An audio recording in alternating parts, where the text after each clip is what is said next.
Also, too, guys, click the link in the bio, subscribe to the YT channel. All of our interviews are posted there. Also, we now have a sub only, so you can subscribe to us here on TikTok. Okay, please make sure you are helping us reach our live goal. And also, as we bring up our guests, kindly make sure that you are gifting them as well. Let's be mindful too as we are interviewing. Let's save the questions for the end so we don't throw them off and we get to all the good juiciness that they have for us this evening. So, without further ado, today, Lord.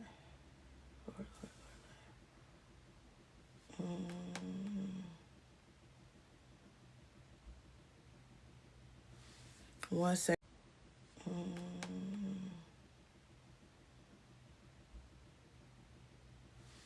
One second.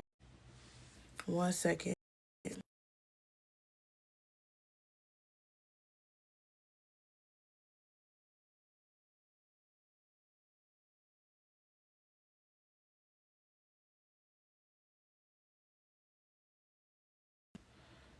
Sorry, I had my wrong notes. Okay.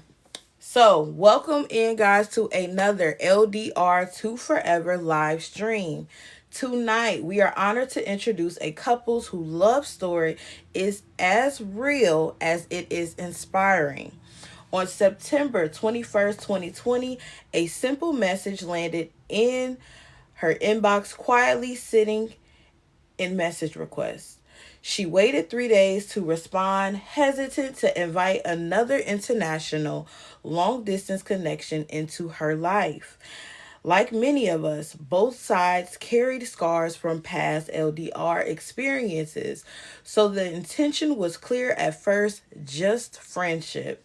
But friendship has a way of growing when it's rooted in honesty, patience, and care. Through obstacles, distance, and moments that could have easily pulled everything apart, love showed up for them consistently. Over the past 4 years, God's grace has revealed that sometimes all you need is mutual understanding, unwavering support, and faith to recognize when two people are truly meant to walk together. Tonight, we're sitting down with the Ahmeds, a couple who beautifully describes their journey as co pilots of chaos. And trust us, this is not a fairy tale without trials. This is a real conversation. We'll be diving into the good, the bad, the chaos, the growth, the lessons, the faith, the sacrifices, and the moments tested their love as much as it strengthened it. If you're navigating long distance, marriage, deployment, distance, or simply learning how to love well through uncertainty, this interview is for you. Please help us welcome the Ahmeds, co pilots of chaos, here on LDR to Forever.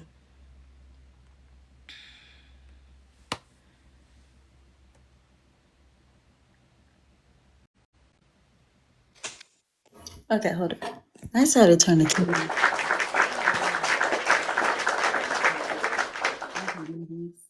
Oh, here it is. How do you Just go? started. I sent you it. I sent you the request. Okay, hold on. Okay, there it is. There they are. Hey.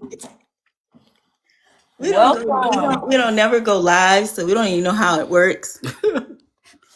Well, I we're went here live one today. time, but I never really turned my camera on. So, hey y'all. Yes. Hey, hey, hey. Oh man, everybody was excited for you guys tonight. Oh, Thank thank you. you. I mean, they like the anticipation was there. I'm blessed. I'm honored to have you guys up here. So you know how we get here. So let's just do an introduction of who you guys are and we're gonna get into it. Okay, you go first. Okay. I'm Zayan. And You introduce yourself. okay, Yeah, I do. yeah, I'm Zayan, Okay. and you are? Well, okay. So I'm Juanita. I'm originally from Virginia, Okay, and I've lived in Florida since 2005. And my husband, okay, he's Ghanaian. So okay. Anyway, I'm Ghanaian. Sometimes you just try to get some clue and then you proceed. Yes. Okay, We I'm got from Ghana. I'm born in Kumasi in the Ashanti region. okay. Yeah. So welcome, guys. So take us to where it first started. We'll hear from Juanita, then we'll hear from you on your part. How it all began. Your view, her view. Okay, I think I'll start first. Okay. Yeah. So it was like this. A mutual friend, tagged uh, my wife and I on a post on Facebook. Mhm. So I was the one that first, went and then make a comment under the post. Mhm. So few minutes later, I got a notification that my wife made a comment. So I was like, oh, let me go and see what the comment says. So when I got there, and then I was like, oh, before and then the first thing that got me was like, you know what? As soon as I opened her profile, I like the smile. She has a beautiful smile. thank you, baby. Yeah. So I was like, oh, she's pretty, and then I love her smile. This is what I was saying to myself, and I was like, okay, let me try to inbox her, and then before then I was like, I prayed. So this is when I know, whenever you want to, you are up. Trying to do something good. When you put prayers first, you're good to go. So long as you have good intentions. Mhm. So, and then I prayed. I was like, oh God, just as I admired her smile and everything, I'm trying to message her, and then I pray, she'll be the last woman in my life, because I was already coming out from a toxic relationship, to be honest. Yeah. So that was what I said, and then I messaged her. That was like 4 days after my birthday in Mm. September. Okay. So yeah, I was waiting for her reply, and then it took her like 3 days. Yeah. So after 3 days, I got a message from on my phone. First, it was your request has been accepted, and then she messaged me. Okay. So yeah, that was when it started. And then even right after she sent me the message, I was like also I was not having the time, so her message keeps popping, cling cling cling. So I was like, oh, okay. So not knowing, she was already having some kind of thoughts. Oh, why is he not replying? Why is he not replying to my messages? Yeah, that's how it started. So maybe you proceed from there. Okay, so I didn't know he had messaged me because when I had Facebook at the time, it went into, like you said, I don't know if it's archive or message request. Mhm. So when I looked at it, I was like, nope, I'm not going to do this. I am not about to talk to nobody abroad, because I had just he had talked to someone that was in the U.S. and I was actually engaged to a Nigerian. So I had a bad experience, and I said, oh, I'm not doing that. And then I said, okay, let me just message. So I just said hi. That was it. That's all. So I remember telling one of my coworkers at work, I said, yeah, this guy messaged me. And she's like, well, what are you going to do, Juanita?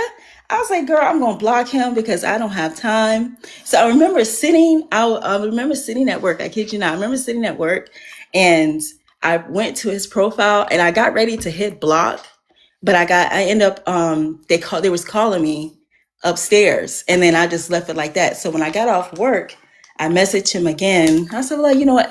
In my mind, I'm like, I'm just going to just toy with him, because I did not want another relationship. I did not want to deal with anybody else abroad.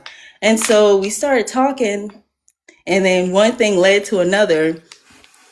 And we didn't really, we started out as friends Mhm. first. So we got to know each other. And yeah, anything else to say about that? Yeah, and then I remember true friendship. I was like, I think I'll marry you or something. Yeah, Oh that's what I yeah, said. I said, And boy, she was you like, crazy. I am not about to marry you. yeah, Yeah. Now that So right you there, yeah. yeah. She Mm-mm. was like, nope, No. I'm not doing this again. No. Cause he knew. so you guys met in 2020, right? Yes. Yeah. Okay, y'all met in 2020, Yes. and how long from the first initial conversation were you guys like friends? It was just strictly just that. I would say like a month. Yeah, Okay. because through the first month of I mean our chatting and everything, I keep on saying I was going to marry, and then she was like, no, No. it's not happening. I'm not doing this again. So I would say like after a month, and then that was when it proceed. I mean, we switched to you know trying to Serious yeah, date. start dating. Yeah. Mm-hmm. Okay. So y'all both, so is Zion? Yes. Zion, okay. So you were like, listen, I don't care. I'm betting everything. I like you didn't have any like fear or anything in regards to like it possibly being long distance again or anything. No, like I didn't have the fear because that's what I'm saying. Like whenever you intend to do something good, and then you put prayers first, you're good to go. So I think with the prayers, I no when she said she was even gonna block me, I think it didn't work because I prayed. Yeah, You need to tell me that. yeah. He wasn't playing, okay? Yeah, because I was being real to myself, and then I know God knows I would, yeah, I'm real. Yeah, I'm trying to be real to her. So I think that was the reason why she didn't block me. Okay. Yeah, you So pray, you're good to go. That's all. yes, prayer. Yes, yes, yes. Prayer works. Okay, so cool. After a month, you guys started to get a little bit more serious and start to you like, okay, he just said he gonna marry me, so I'm getting married. What made you change your thought? Okay, so at the time I was working two jobs, so I was at my client's house, and I remember sitting at a stop sign, and it literally seemed like God was sitting right there. I just heard His voice said, "Don't mess this up." And I looked over like at my seat. No, of course nobody's there. I'm looking over at the passenger seat. I'm like, huh? And then I heard another voice say, "Be His peace." So, okay, so then I slowly started to let my guard down, a little bit. And then um I guess that's when it started. So when we actually became a couple, I became honest with him. I said, listen, I live paycheck to paycheck. I said, I have two kids I have to take care of. I do the best that I can. I even let him know I'm missing one teeth on each side. I let him know from the beginning, this is what you're getting yourself into. Okay. I said I would, because even though with him working, he wasn't, not really making that much. I said, if I have, I'll try to make sure that you have. I'll do my, my best. And then that's when we started planning for me to come and visit. Okay. Okay. Welcome in, guys. Tap the screen, tap the screen, tap the screen. We are here with the Ahmeds, okay? Co-pilots of chaos. We are just getting started. So if you just came in, we just got started. They started in September 2020. It started off simply as them being friends. He messaged. She was hesitant. She responded. And then they got together. Prayer was something that kind of worked, and hearing the voice of God was something that brought them together. Guys, tap the screen, gift them, help us reach our live goal, and also engage in the comments. We'll keep questions to the end. So, how soon did you go to take your first trip? Okay, so I already had my passport. I needed my visa. So I started it was like October. Yes. Yeah. So, money was already tight. I was doing, and I'm not ashamed to say, putting my flight on layaway. I knew the time, the month, in the day that I was going. So I did that. I said, baby, I said, listen, they got this thing where you can put like your flight on layout, like a layaway plan. So, every 2 weeks they would take the money out. So that's how I was planning to come and visit them. Okay. So you went in October? No, we started planning in October. We Okay. didn't. I went in January of 2021. So Okay. when January the 25th, 24th, I left. You left here on the 25th and got to Ghana 26th. Okay, so it's January. Okay, so I got to Ghana January the 26th, 2021. Okay. So as you were preparing for your trip, how was it? Did you start telling your friends, family? Did you tell them this is what you were doing? I didn't. Okay, so I remember. Okay, so she's just like a mom to me in Florida. I didn't tell her until like a couple of days because I need her to watch the kids for me. So I say, yeah. So I met someone in another country, and I would like to go and visit them. And of course, I didn't really have the support from her at the time. So I didn't tell anybody else after that. Just for the simple fact because of the remarks that she said, God wouldn't send you all the way to another country to marry someone. But I told her, I said, it's just something about him. And I knew it in my mind it didn't change. I said, it's just something about him. And I really want to go. So she agreed to watch the kids, and I left Florida. I was still living in Florida at the time. So that's when I, after that, start preparing for my trip to Ghana. Okay. What about you, Zion? Like, how was it when you started to tell your friends and family? Yeah, on my end, everything was smooth, because she was talking to my family, and then there was a very good connection. They really like her.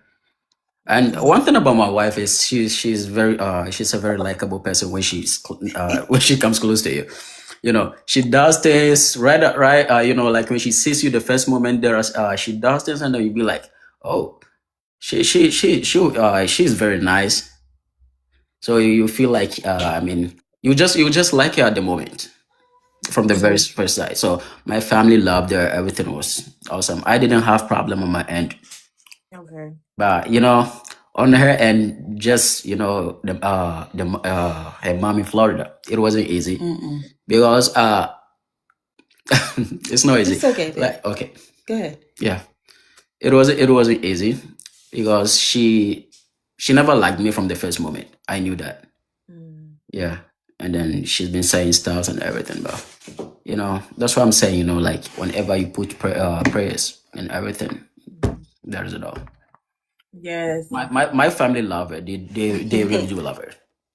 That's sweet. That's why I can like ever since I've been here. Whenever they call, they be like, just try to treat her good. She's been nice to you. She's been nice. I was like, why are you like you almost taking my family away from me? Yeah. Aw, that's sweet. Yeah. So, real quick, I know sometimes people say when they're on this journey and maybe friends, family, they don't really have positive responses to that. How, just quickly, advice for people that might experience that? How was that for you, Zion? Like, what was that feeling like? Like, dang, Yeah. 2021, I think it was still the COVID time, but not like much. Yeah. So we decided, like, even though we decided like we're not going to invite a lot of people, it's just gonna be family, and then even not all the family, and then some few friends, just to avoid, this COVID whole thing. So to those, I told them my wife is coming, and then she's coming so that we get married. Everyone seemed happy. Everyone seemed happy. Yeah, both family and friends. Awesome. I didn't tell my mom in Florida I was getting married. After, I told her that I was going, And I knew that I didn't have the support. She didn't know I got married until like I got back. Okay. When I told her. Yeah. And that's So what I told my coworkers too. They was like, oh, now I had more support from my coworkers than I did from her. So okay. So was this your first time traveling out of the country? me? Mm-hmm. No, this is no, I had traveled because I said I remember I was engaged before. So yeah. Mm-hmm. No. So I had traveled out the country before. Okay. So But that means preparations and stuff like that wasn't too complicated. no. Mm-mm. Okay. So boom, you are on your way to Ghana to see your man. How was it? How was the first trip? How long did you go for? I think I was it 15 days. Yeah, because I stayed after we bought in Valentine's Day together. Oh. Yeah. So okay, so I was, it was getting ready to travel. I was so excited on the plane, and mind you, like my money was already funny. So I'm like, oh boy. But we had already had everything set up anyway before I had his family really helped us out a lot. So all right, so when I get to the airport, do you want me to tell you like when I get to the airport? Do you want me to tell you? Everything, yes. Okay. All right, so we get to the airport. Okay, so we get to the airport and like, they were so welcoming at the airport. Let me tell you how I got out of $20. So I'm like, he's like, oh, you need help with your bags. I'm like, oh, this is nice. This is so nice. So I was like, I handed him like, like $20, So I'm waiting. He said, you wait here. I come back. So I'm waiting. My husband, he's still, sitting out there waiting for me. I'm like, where is this man? Come to find out the man didn't even work there. So I'm pushing my bags. And my heart is like racing. I'm like, oh my gosh. So I already wear glasses. So I tried to be cute, took my glasses off. Now I can barely see. But I'm like, let me see if I can find him. So I like my hands and stuff was just shaking. Yes. So I remember that. you do the mouth. Look. And then you know how you get that feeling where like you get like your legs get like jelly. So like I had jelly legs. I can't see. I took my glasses off trying to be cute. I said in my head, Wendy, you might need to put your glasses back on so you can see. So I was like, no, I'm just going out there. And then I had lashes on top of that. That's why I don't really care to wear lashes. So now I got lashes on, can't see. And then I see this skinny person. My husband, he was real small. I said, oh my gosh. Not in a bad way. I said, I'm going to squish this man. And in my head, that's what I'm thinking. And you were not like this either. So yeah. This is what marriage do. You gain some weight. So well. I said, man, it's like I could have wrapped my arms around him like twice because he was so small, but he was so cute. I was like, oh, I couldn't believe it. So it was just, I mean, from going from talking on the phone to FaceTiming to actually seeing him in person, it was just beautiful because he was just so cute. I was like, he got like his lashes. We pay for those lashes. He really got like mink lashes. Really, really cute lashes. He's trying to show up a picture how small he's like. His legs was tiny. Everything like there it is. Yes, look how small he look. Look at that. Oh wow. Oh my. I even had my fanny pack on. Sure did. Look, show the lashes I had on. Look, I had lashes on. Okay, yeah. And that was about to come off. Oh. Y'all were so cute. Yeah. Yeah. So then this is the part when my husband got me. So like he said, he's from Kumasi. He tells me like before, a couple of days before, he's like, yeah, so once you get to the airport, then we have to travel to my city. I said, wait, what? I said, he didn't tell me that. I said, you didn't tell me I thought you was in Accra. He's like, baby, no. Kumasi, we were on a bus for 6 hours. 6 hours. So I got off the plane. We did our little kisses. Yeah. He was nervous about kissing me. I was ready. Yeah, I think. Yeah. Yes. Oh. He was nervous about kissing me. I was just come here and just mwah. So we were on a bus going back, and his sister, she accompanied him. I still believe to this day now. My husband can say I am wrong. I said, "Why did you bring your sister? You thought I was going to stand you up." I felt like that. He was like, "No, because she knows the airport." I think that's what it was. Yeah, like I'm this type of person. I don't like to travel much. I think Yeah, I don't like like when I sit in the bus for long, like I get this kind of sick Sicky feeling. feeling. Yeah, especially when it goes and then it stops, especially in the traffic. So I never like traveling. Yeah.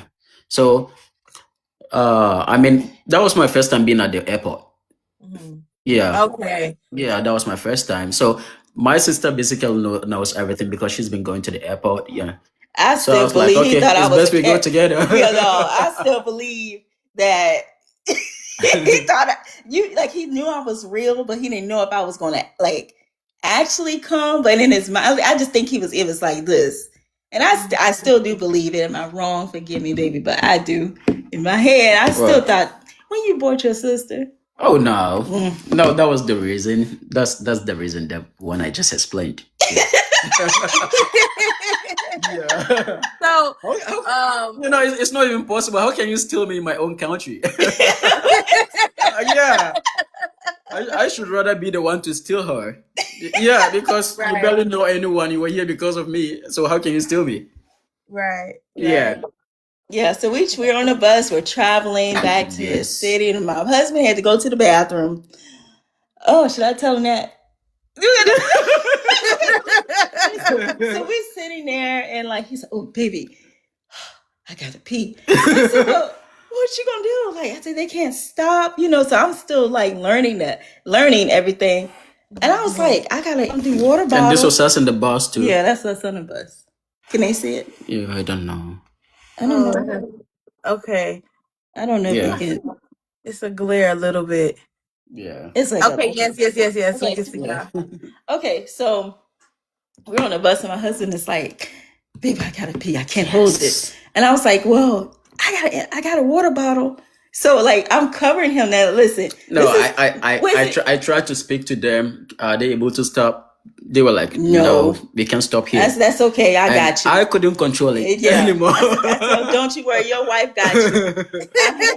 We was a water bottle like this. I said, baby, come on, do what you got to do. And I covered him. That's what you mean. You cover your husband at all costs. And that's all you hear is like a little running, like a little pee noise going inside the bottle. I said, it's okay, baby. We was not ashamed. Yes. Okay. So boom, you hop off the plane. And then y'all get in a car or bus. So y'all go to Kumasi.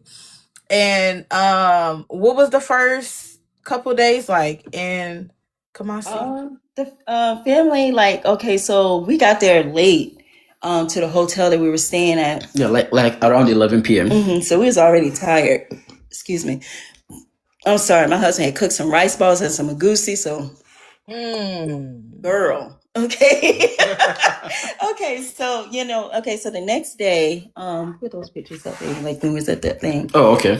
His family, oh my goodness. So when we got there, like all his sisters, they was out at like his mom stayed at like the top. Everybody was out, and they made like what's that? It's like a noise that they make. What?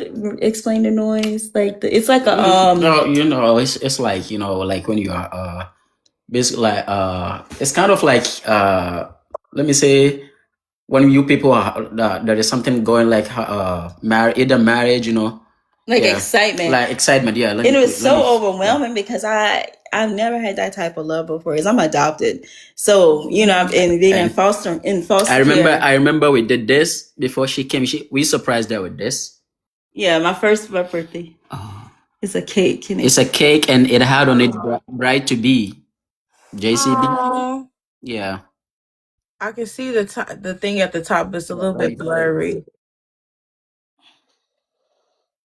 It's probably glare, baby. You gotta turn it a little bit. Yeah, if you turn it just a little bit to the side. I don't No, know. it's still the same. Okay, yeah, it's There it better. Yeah. is. Okay, Yeah. yes. So Okay. I had that cake. Mm-hmm. Yes. So it was just so it was very overwhelming because I never had that type of love before, and they really just loved on me. Yeah, and fed me. So I like to eat. Yes. Okay. What was the first dish that you had when you got to Ghana?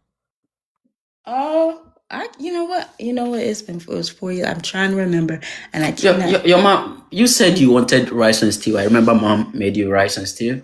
Okay. Yeah. Well, he remembers it. I just remember I just remember different dishes, just different foods. So, and I love his mom's rice. So, Oh. yes. Okay, so basically your trip was just when did you guys marry? On the The 29th. 29th of January, Okay. we got married. We went to the courthouse. Okay. She had this on you know, in our tradition, we Hannah. try to do like, when this type of things, Okay. Yeah, Henna that's tattoos. Yes. yeah, Are yeah. you but are you Muslim? Yeah, I Okay, am. okay. I am. I know, and that's what they do. Yeah. It's so pretty. Thank you. Yeah. So we went. His sister, his brother, his half brother. They were our witnesses. We and one of his friends. Was it one of your friends that came? Yeah, He, two, I think, and then Gucci too was there. okay, so he had two of his friends. So they were our witness. And then later that night we had a rooftop wedding. And I remember it rained that very day. It rained for like 30 minutes. It was That was more than it. that, Was it 30? nonstop. Yeah, because That was a remember sign of a blessing though, because it we didn't were even show supposed, no sign of rain at all that day. Mhm.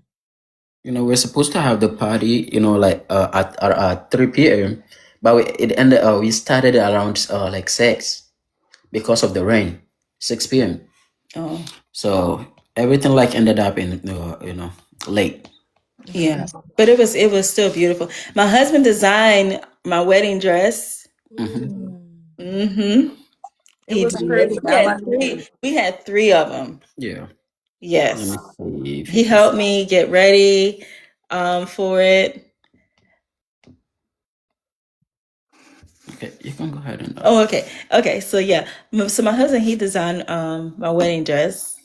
All three of the wedding And dresses. even before this, before that, when she went the her first night in my city, I brought this ring out to for like engagement. So when I brought it out, I never knew her size.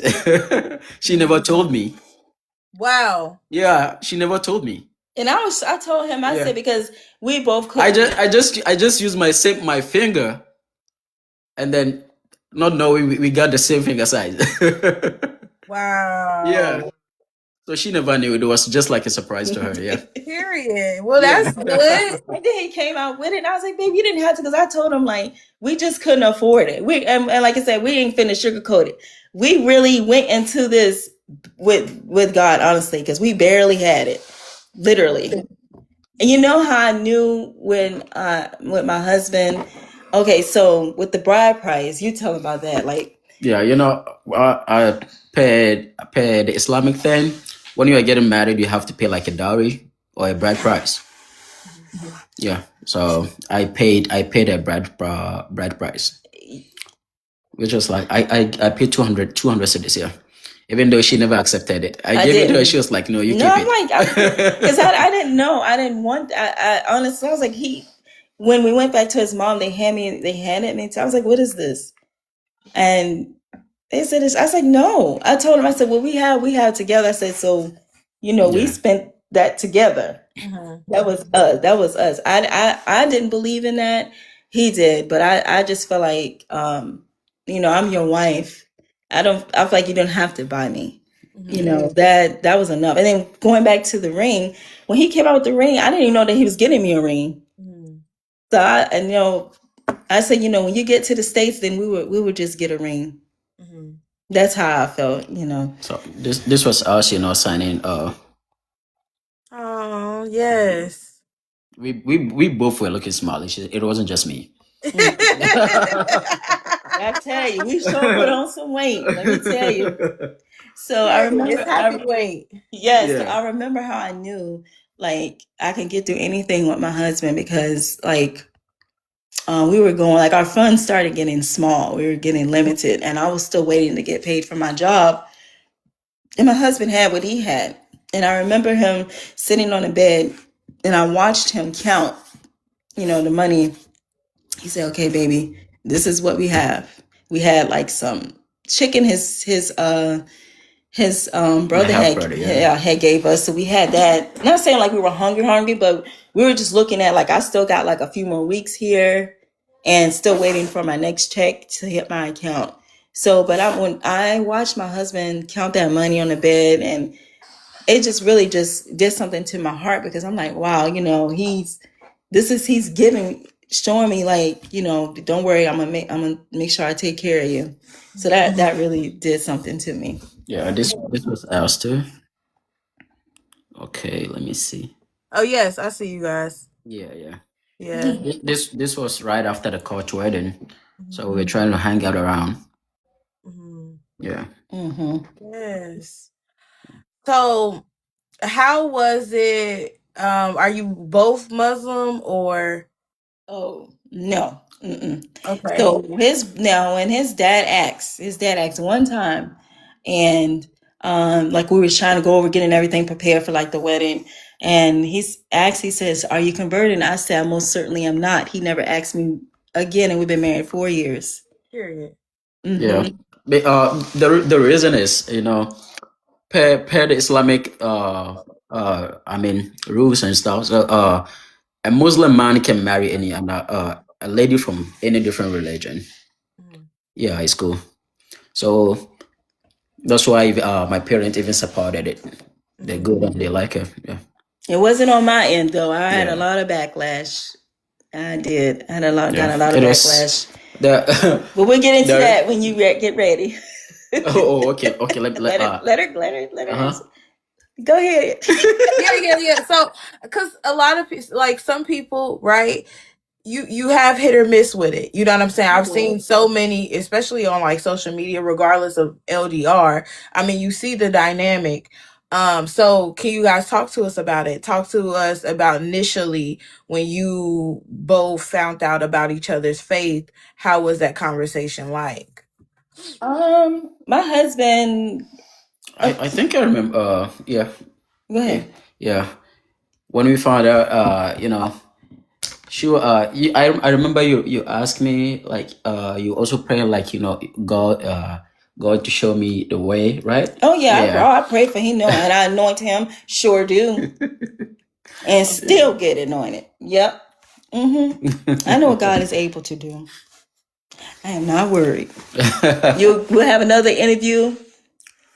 But based on the the religious faith and everything, we never had problem. Okay. Yeah, we never had a problem. He even got me the favorite, one of my best gifts. I remember I got a necklace with a cross on it. Yeah.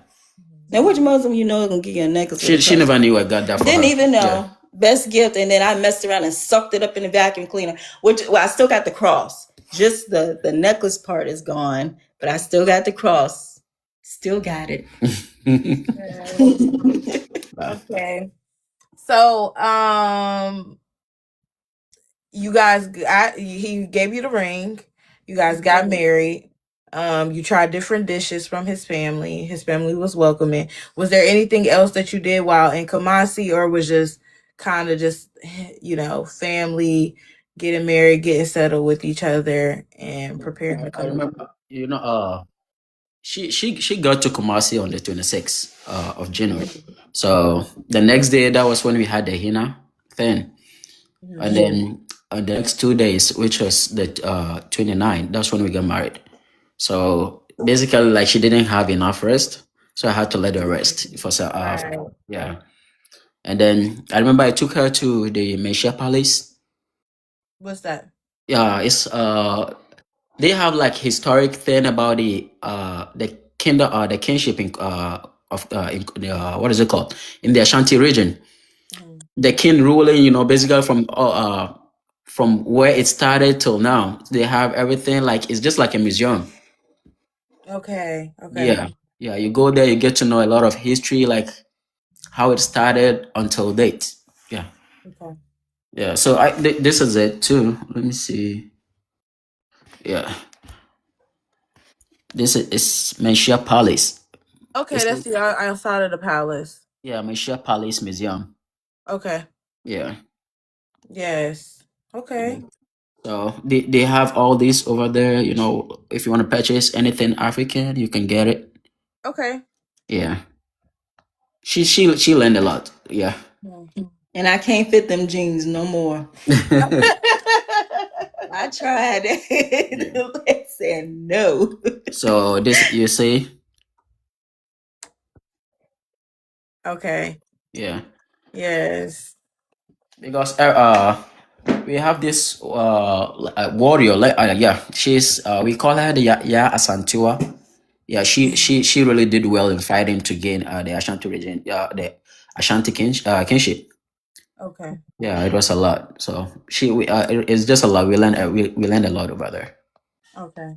Yeah. So Um. this is my wife in the first wedding dress. Yeah. Is it okay? Uh, Or is it blurry? it's a little blurry. Yeah. It's kind Um. of hard. I don't know why it's doing that. Yeah. It's kind of. It's still kind of blurry. Yeah. Okay. Well, Atari told me with the 3 dresses. Okay. Yes. All right. Welcome in, chat, guys. Welcome in. Welcome in. Welcome in. Tap the screen. Tap the screen. Tap the screen.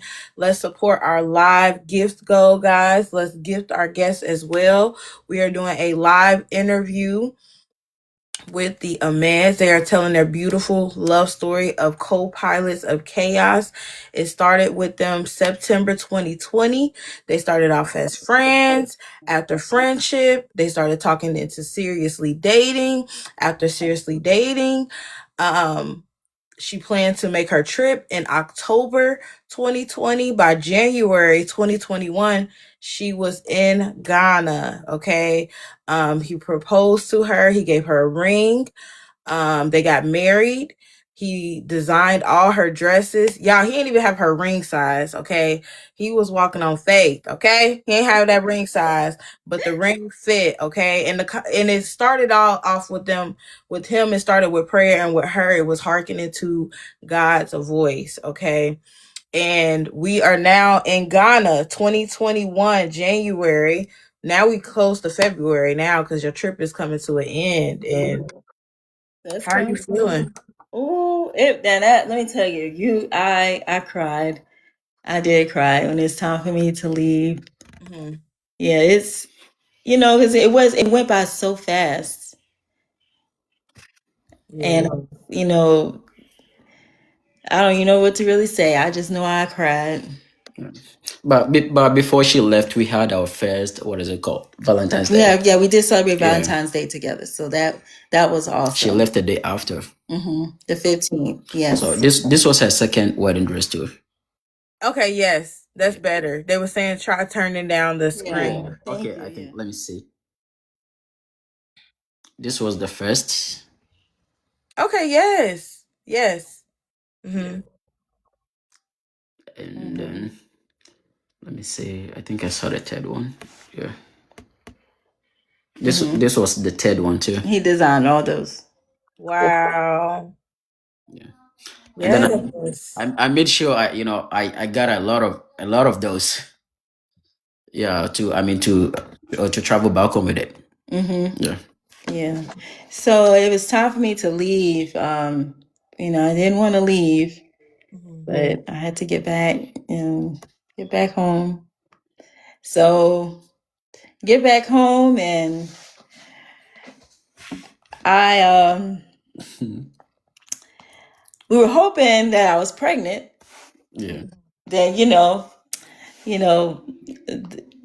then she decided to come, but it just stopped. And I said, wait a minute. I said, let me go get a pregnancy test. So I went and got a pregnancy test. Wait, no, I had what it was. I had one before I had left, just in case I was, so that way I can just like take it when I got back. But when my came on, I didn't take it. So I looked. I said, wait a minute. It had 2 lines on it. So I said, mm-mm. So I went to CV. I went to CVS. Can I show them? Okay. I went to CVS and I had to get some that where it read to me. It read It's pregnant. Right. I was like, wait, I thought she said okay. Yeah. So I said, so I think I took about 3 or 4 of them. Yeah, this is the second one. I think this was the first one. Hey, he coming with the receipts today. Yes. Yes, I took like 3 or 4. I said, baby, I think I'm pregnant. Cause I'm like, cause my lady just stopped cold turkey. Mm-hmm. So I was like, okay. So I ended up I went to the hospital because I needed to confirm, and sure enough, I was. So we were so excited, this and that, and I went, I mean, we were just like we were just overexcited. I went to the hospital, and they, when they had, what happened was I went to the grocery store, and then I had like some really like terrible pain in my stomach. So I told my husband, I'm gonna have to go to the hospital. I'm not like something doesn't feel right. And I was maybe 4, I don't know, crap. When they did at the hospital, it was like 3, might have been 4 weeks at the time. Being pregnant. So anyway, we ended up having an ectopic pregnancy. And they had to, they gave me like a shot to where it I guess it just dissolves. I've never of course I had 2 kids, so I never had to go through that. So we end up having an ectopic pregnancy. Do you mind saying what that is? I don't know what that is. It's like the baby was not. It developed like outside. the baby. I mean, is developed outside the womb. Yeah. Okay. Yeah. Okay. Sorry. Yes. So that really, yeah, that really hurt. Mm-hmm. That really did hurt. So that was one of our first devastating things that happened in our marriage. Yeah. I think this is it, right? Mm-hmm. Yeah. That's what it is. So anyway, going from that, so I didn't go to work for like a week. And then I went back to the doctor. Everything was, they're showing there was no signs of the baby being there. So yeah, that was it. Yeah. Okay, so easy to us all, but it wasn't. We just had to get hold to faith. That's all. Mm-hmm. Right. Yeah. And especially being distant. Yeah. You know what I mean? Mm-hmm. And then after that, I tell you, the honeymoon stages is over. When you get married, we all lovey-dovey, this and that. But when I tell you, me and my husband, oh my goodness, after our first year, that it was rough. Was very rough. We was arguing almost every single day. We really very was. Rough. It was. I was thinking like, why did I even? It got to a time where we even agreed on health tools even started yet. Mm-hmm. So we we have things were going. So it took us like 15 months, before we started the process in April 2020. And on top of that, like with even job as well too.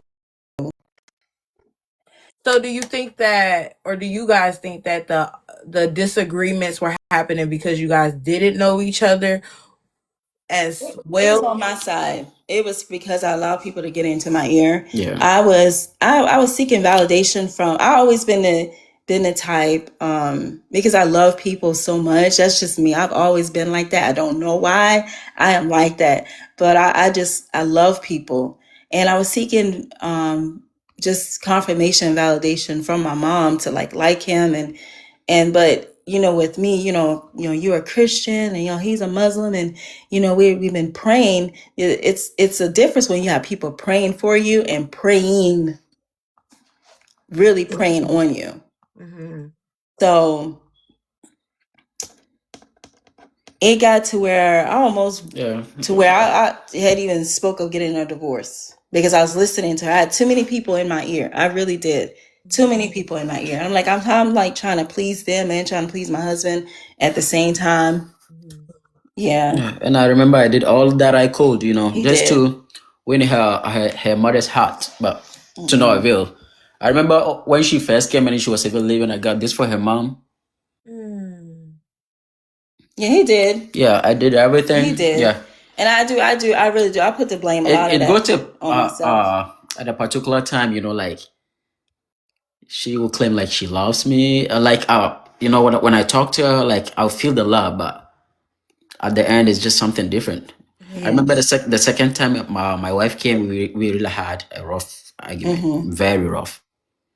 Because I was like, we got up in the morning. I made sure I made breakfast for her and everything. I was like, baby, what do we eat? I remember I cooked, but I forgot the kind of dish I cooked that very day. So we were there, laying on the couch, holding each other and everything. And then my wife got a call. Oh, I remember that. My wife got a call. I will never forget that. Me either. Thing. Yeah. Jesus. My wife got a call, and then we were happy, and then all of a sudden, my wife mood changed. I was like, "What's wrong?" She started crying. I was like, "What's wrong with you?" And then she was like, "Stop, just keep quiet." I was like, "What's wrong?" She never responded, but she just got up and then went into the bedroom. I tried to go in there, I didn't like how she was acting, how she was at that moment. So I was like, what's wrong? I went into the bedroom, tried to talk to her. My wife was like, just go out. I'll talk to you later. I'm like, what's wrong? At least I want to know. She's like, no, just go out. So I remember, we were having, right from there, we were having this kind of this argument. So I remember if she pushed me or something, yeah.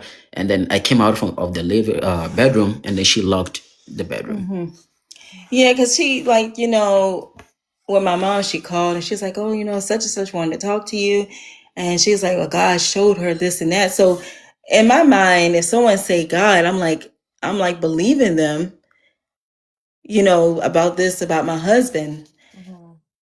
Because when it comes to God, I just don't play. I don't play. So it was bad. It was just like the mom. Tried to talk to someone. That way, whoever that she spoke with, was the one that she says she's gonna talk to my wife. So she called. No, I said like it's a planned thing. It was basically planned because the mother didn't want us together. Yeah. So after that, so in 2000 and how soon was the second trip? That was I came in July. I came for a month in July. July July 2020. 2021. Yeah. Yeah. So I went. Yeah, she traveled like 3 times consistent. Yeah. Yeah. I went 5 times, total of 5 times to Ghana. July. She was here in July. She was in Ghana July 2021, and then right in what is it called, January 2022. She was here again to celebrate. For our anniversary. Yeah, and that was like I only came for like a week. Yeah, I only came so you guys would say like disagreement started basically right after, or how soon after? Because I'm trying to get the stamps, because I know you guys said that it took you guys some time to file and stuff. So well, but the filing also came with financial too. Okay, so so let me backtrack so that way I won't get everybody confused. After we got married, we got back, and I looked into starting the process, but we started having little issues and stuff, and I was a little hesitant because I'm like, in my mind, I'm like, I'm not, we're going through this. I'm not about to bring this man over here and all this. So I went back for our anniversary in 2000. For our anniversary, darn it, I'm trying to get my train of thought. Hold on a Your second. anniversary in 2022. Yes. Okay, so I went back for 8 days. And then that same year I went for a month. So now we are really trying to spend time to get to know each other. So we really didn't start the process until after I had got back in August. I got back because I stayed a month, July, August. So about maybe September. That's No, when you still didn't start. Even Okay, after you so came Oh back. yeah, you yeah. Even came after back she came for the third February, time. He's right. February 2021, you came back. Then you went back your second trip, July 2021, for a month. Yes. And then you went back again January 2022 for your anniversary. So that would have been the third trip. And you went that Yes. time for 8 days. Yeah. So right after she left on the third trip, 3 months of 3 months after, that's when she started with the process. Yeah. Okay. So Yeah. when was the phone call from mom? When did that take place? That was That was the second trip. the second trip. Okay. So Yeah, it when you wasn't from came my back, when you had came back home, you told mom that you got married, right? Oh yeah, she didn't like it. That was the first trip when That she was the told first her. trip, yeah.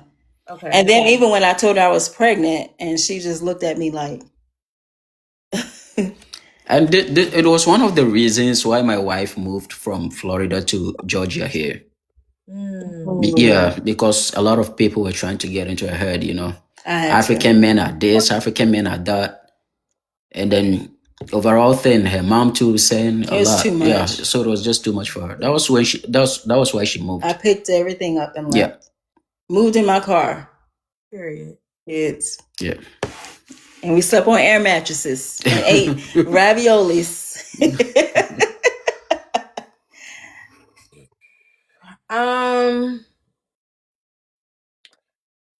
So it seemed like for some time, outsiders, right, were trying to take away from what the insiders were truly enjoying. And it wasn't not. I'll let everyone know it was not on my husband's part. Everything it ended up falling on. It was on my side. It was on my side. And if I honestly, I think about it, even like I was going to work the other day, and I didn't tell my husband, but he knows, he's about to know now. I started just shedding tears because I said, if I had listened to those people, I would not have been married to my husband now.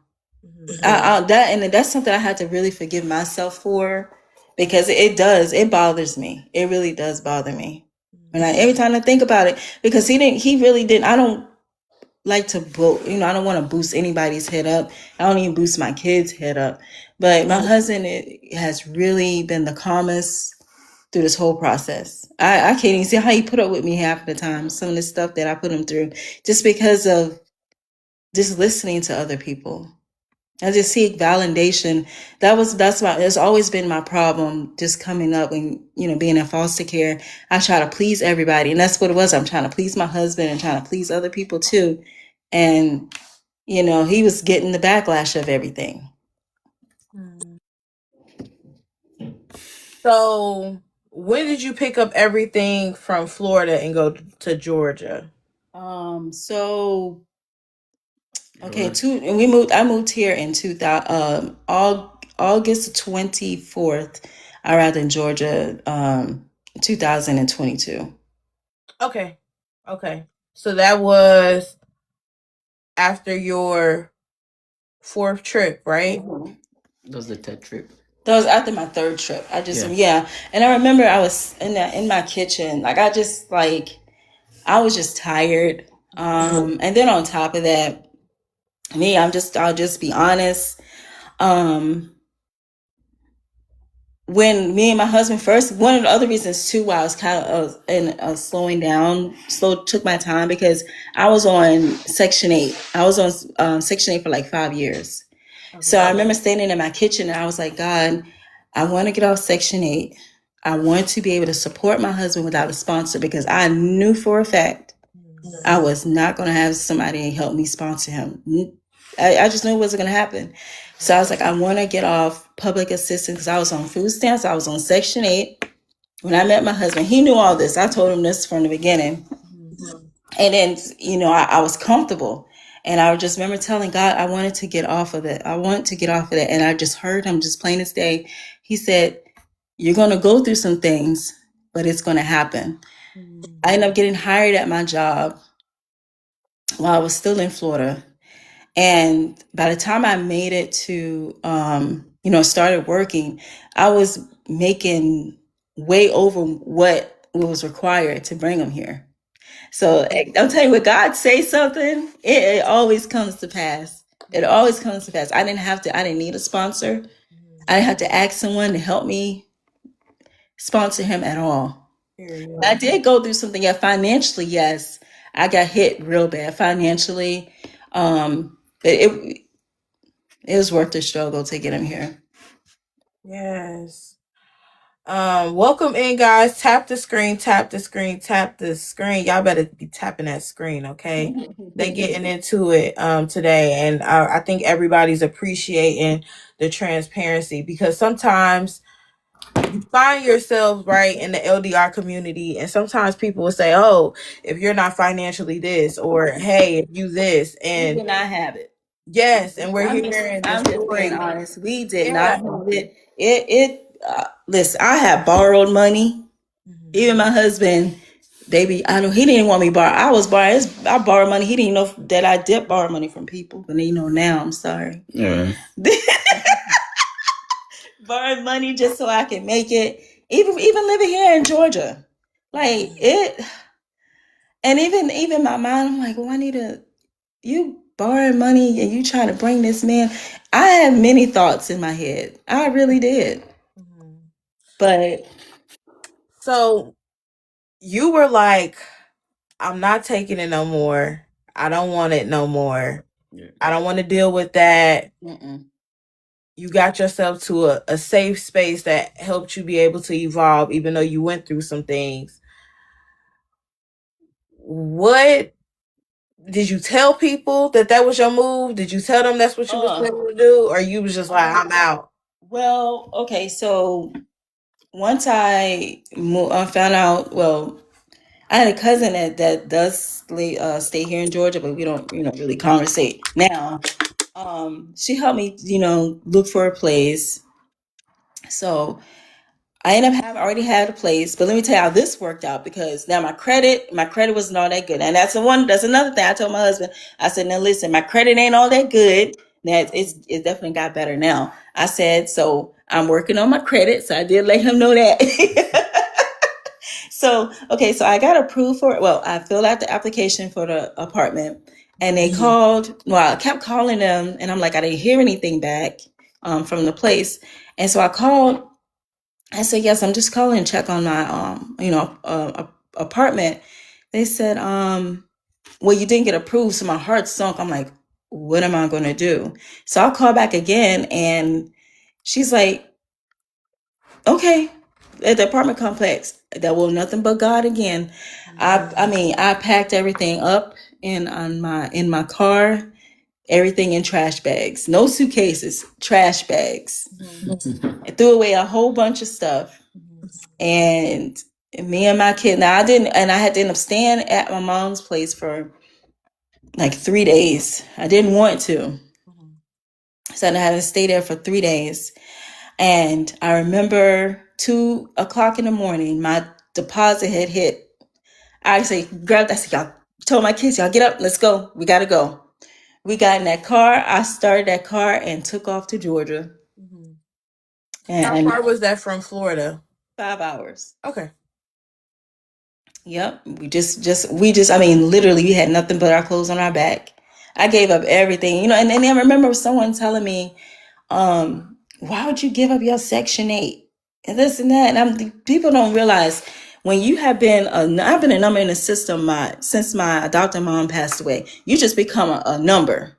And I just got tired. I didn't want my kids to have to deal with that. So yeah, I was like, yeah, I understand what you're saying, but I just wanted better. I did. I just wanted better. So I gave up. It was worth it. So me and the kids, we came to Georgia, getting situated in Georgia. The apartment complex was not what it looked like online, and I was like, oh my gosh! When I tell you, when God said you're gonna go through some things, He was right. Boy, I went through some things. Get there to the apartment place.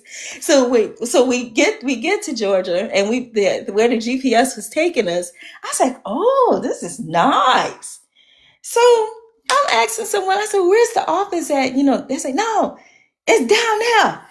I was like, oh. So we pulled into I was like, ugh. And I'm looking like at the different apartment. I was like, oh my gosh. So, okay, so the lady took us into the apartment, and I'm like, this is not the pictures you sent me.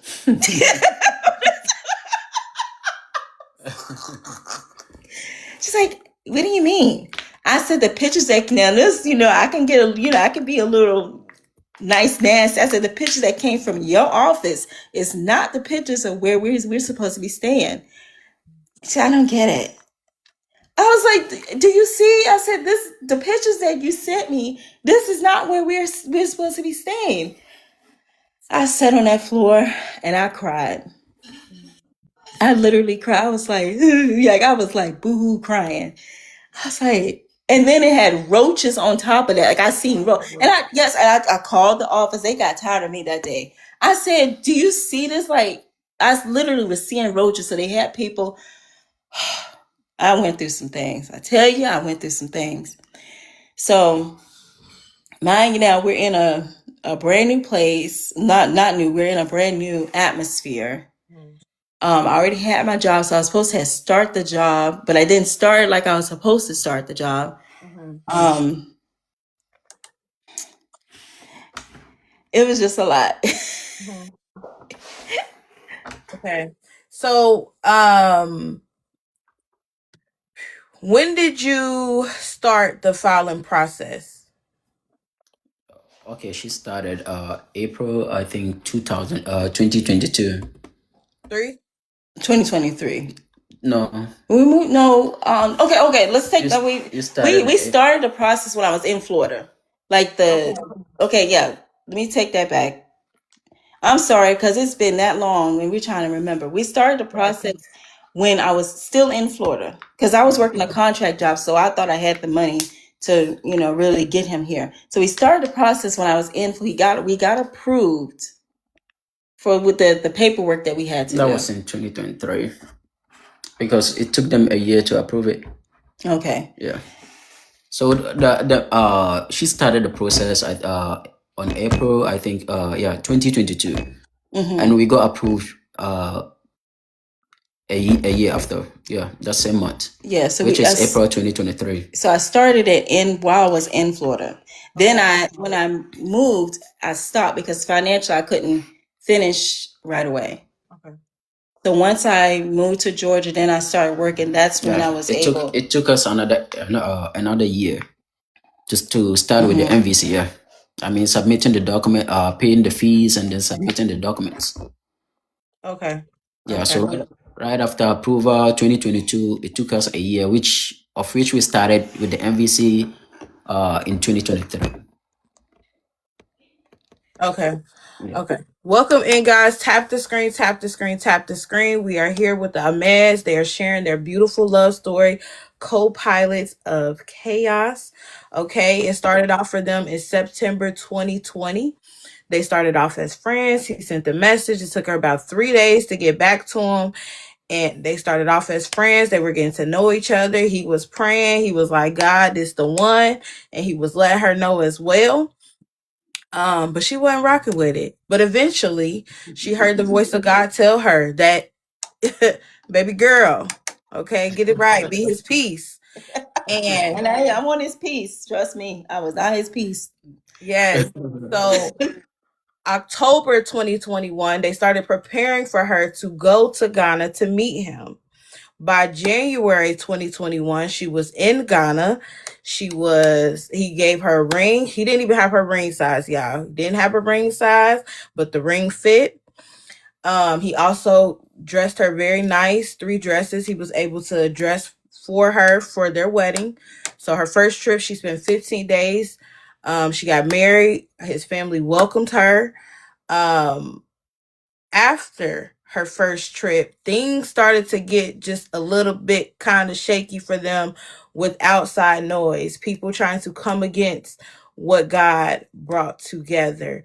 Her second trip was in July 2021, and then that was for a month. Yes. But April 2021, they started the filing process, right? Yes. Okay. 2022. April 2022, you started? Yes. Okay. So second trip was July 2021. Third trip was January 2022. They spent their anniversary together. She spent 8 days there. April. Sorry. I said in 2023 I didn't come. That's when we had I'm I just couldn't recapping them. I'm just recapping them. So for those who wasn't here. So okay. April 2022, they started the filing process. You went again in August, right? Of 2022. No, she was here 2021 January, and then July 2021, and then she was here again in January 2022. She never came again until 20 what is it called, June 2023. Okay. So Yes. the filing process started April 2022. They Yes. got approved April 2023. Yes, please. Okay. And then you never came back again until when? Yeah, she came back in 2023, which is what is it called? Yeah, June 2023. She was here again. She was in Ghana. June, yeah. You So came in that May and means, left in June. Yeah, I came in May and I left in June. Yeah. okay. So that was a longer statement. A little bit. Or like she traveled to my country like 5 times. Okay. Yeah. So so that means the last time you guys seen was 2022. When? No, the last time I went back to Ghana before he came here. Before 2023. Okay. Before 2023. When was your last trip? That was what is it when I called? came in August. When I August. came July, no, June through July. No, the third trip was you came in January for our anniversary, Right. and then you know that was 2022. Okay. She never came back again until May of 2023. Yeah. Okay. Okay.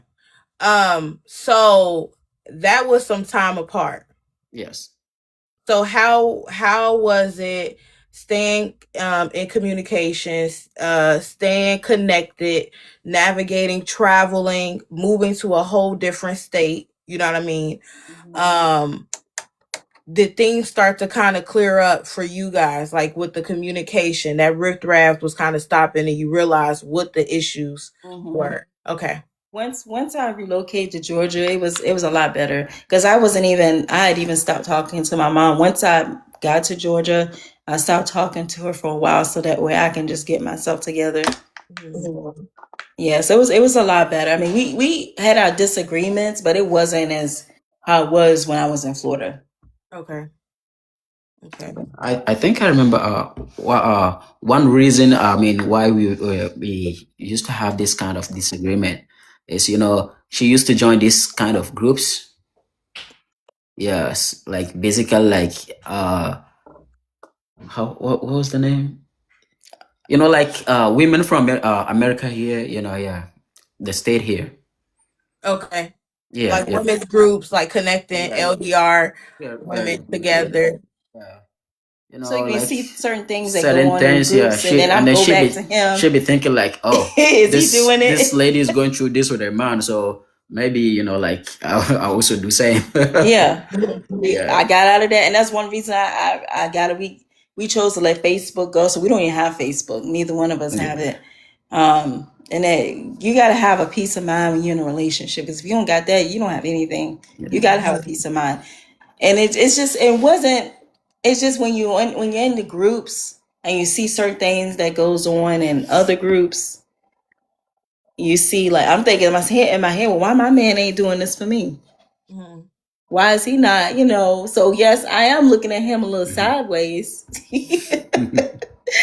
So I did. I said, baby, maybe we should just get off. We just got off of it. Yeah. A lot of people that I've actually interviewed say that when they are in groups, even on TikTok, being in certain, different lives, hearing different things, hearing different creators, sometimes it can make you, because it's all a new experience. Even though you're going through it, you're going through the motions, you're still learning as you go. And sometimes when you do hear stories, it makes you think otherwise. I mean, even though it resonates with you, sometimes you're gonna think differently. So I think that was good. So how was it for you, Zion, navigating, hearing all these different things, and you like, this ain't me. I ain't him. Baby, are you okay? That's it. Baby, are you okay? Yeah, one thing about me is I'm this type. I'm a very cool type of person. Yeah, so I'm able to handle things. Once she starts, like, especially when she gets to find out something going on with this person in a group, and then she'll be like, "Oh, baby, this is she would even say it. She would just, act like maybe I'm going to do the same to her. She wouldn't tell me she got to know something. She got that from the group or something.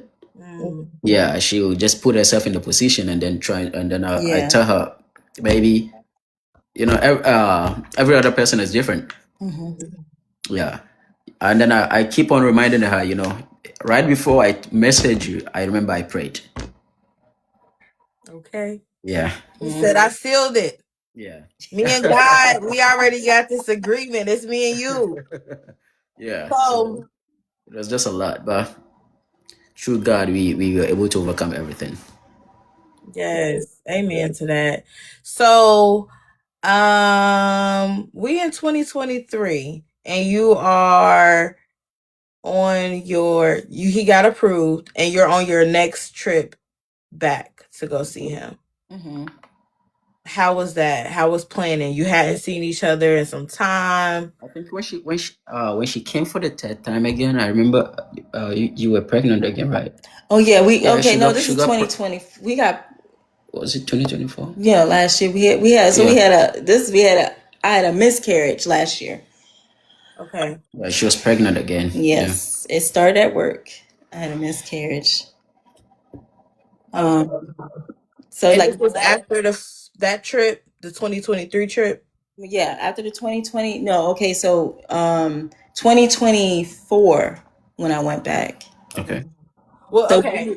I don't want to take from that moment, but I also want to kind of track along the way so we can get like the approvals and yes. I'm sorry. So 2023, this was the fourth trip.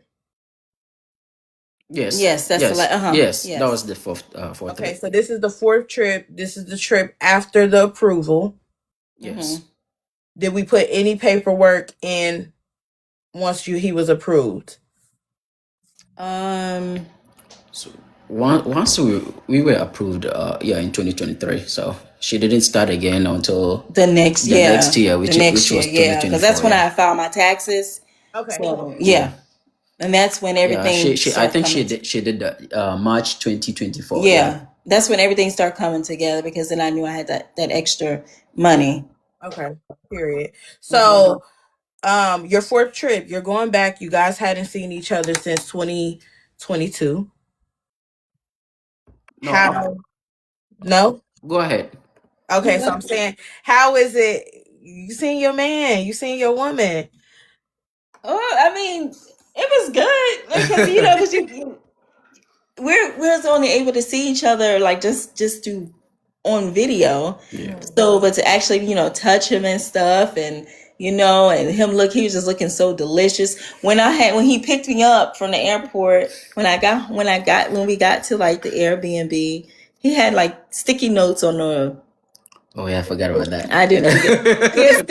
He had sticky notes, and I'm like, oh, like just little stuff, just reminding me like how beautiful I am, how much he loves me. That was the second trip, right? Baby, no, stay on task. Oh, okay. No, you did that one. We did that one. Okay. We talking about the stay on task. We on this one now. This when I came back and you had the sticky notes when we almost burnt the place down. That's the one. We almost burnt down the place. Yeah. And I remember the second time. Baby, no, came, we off that fourth one. Trip. We on fourth. We're on the fourth trip. Thank you. Oh, okay. Okay, so the fourth trip, I got in because my favorite is I love a goosey. So he had some fufu and a goosey, ready for me, and then he had like some sticky notes. I go into the bathroom with sticky notes in the bathroom. So he just did that. My husband didn't have much, but it's just the little things that he did, that made me feel special. And it was just so lovely. I was like, in my mind, I'm like, I need to hurry up and eat because I am missing him in ways that,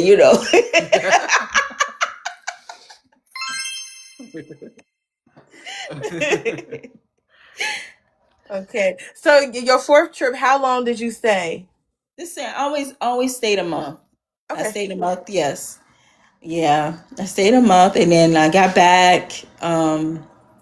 And that's when we it looked like you got back in June. Yeah. It looked like everything hit me at once. When you came back. Oh yeah, so that was in 2024. So when we get to that. So this trip when I went in 23, that one was fine. Okay, so once I filed my taxes, then we were able to finish everything. And then I went back in 2000, my last trip. I told him, I said, this is going to be my last trip because I know that he was going to come. He was going to be here. So,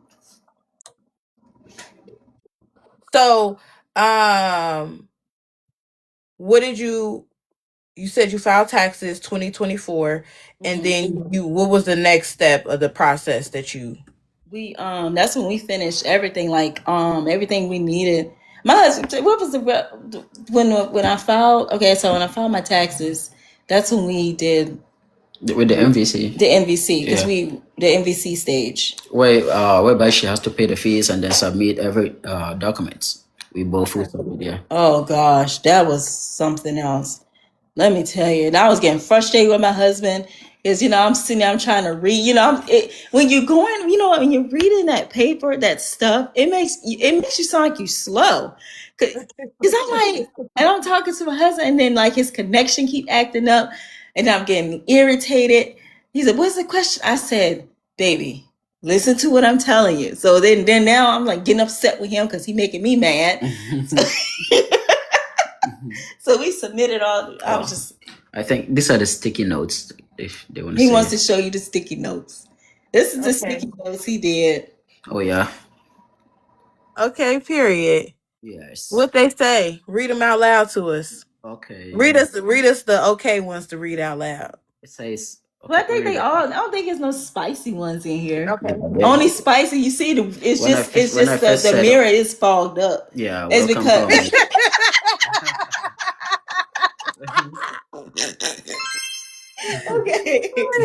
Okay. So one, it says, "I love you so much, my precious queen," and his other one says, "You are so perfect to me," and it says, "Welcome home, beautiful. You're my sunshine."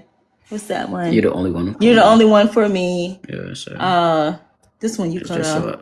Forever mine. Yeah. Oh, it says. What's that one? I think this is "I love you, Miss Ahmed." Oh yeah, I love you. Okay. Yeah. And then he gave me like a little. I had like a little letter. Yeah. Envelope. Let me reduce the brightness. I think here. No, that. It will see it better. Yes, from I can see it say from. Yeah, it says. Okay, from the love of your life, Ahmed. Love you so much, my beautiful and stunning wife. Stunning. He Yeah. says I'm stunning. Ah, African brothers. This your brother is romanticizing his woman. He really is. Oh, He really is romantic. Yeah. he didn't do much. He did. Sticky notes. He really didn't because He has sticky notes. Get sticky notes for your woman. that's all. Toast your woman. Write nice things. It's just the little things. I Yeah. told him, I know how it feels, how it is not to have, but when with him, it just felt like, I have everything. So That's sweet. Guys, make sure you are following LDR2Forever. Please make sure you guys are following our meds. Come on now. They're giving us all this juice, all this ginger, all this sweet talk, okay? Yes. Oh, man. And then I think I presented this too. no, that's the picture right That's the here. picture This right is there. one that's up Oh, here. yes. Wow. Yeah. Wow, wow, wow. So that was 2020. Okay, and in 2020. Okay, so now we're in 2024. So one of my best friends, she got married in Ghana. So we went to her wedding. Okay. Yeah, so that was really cute. Yeah, I don't know if she's watching, but hey, I don't know if she'll hear. But yeah, we went to. So I was there a month again, and I did see a comment like where someone said, "I wish my job would let me leave." Let me tell you.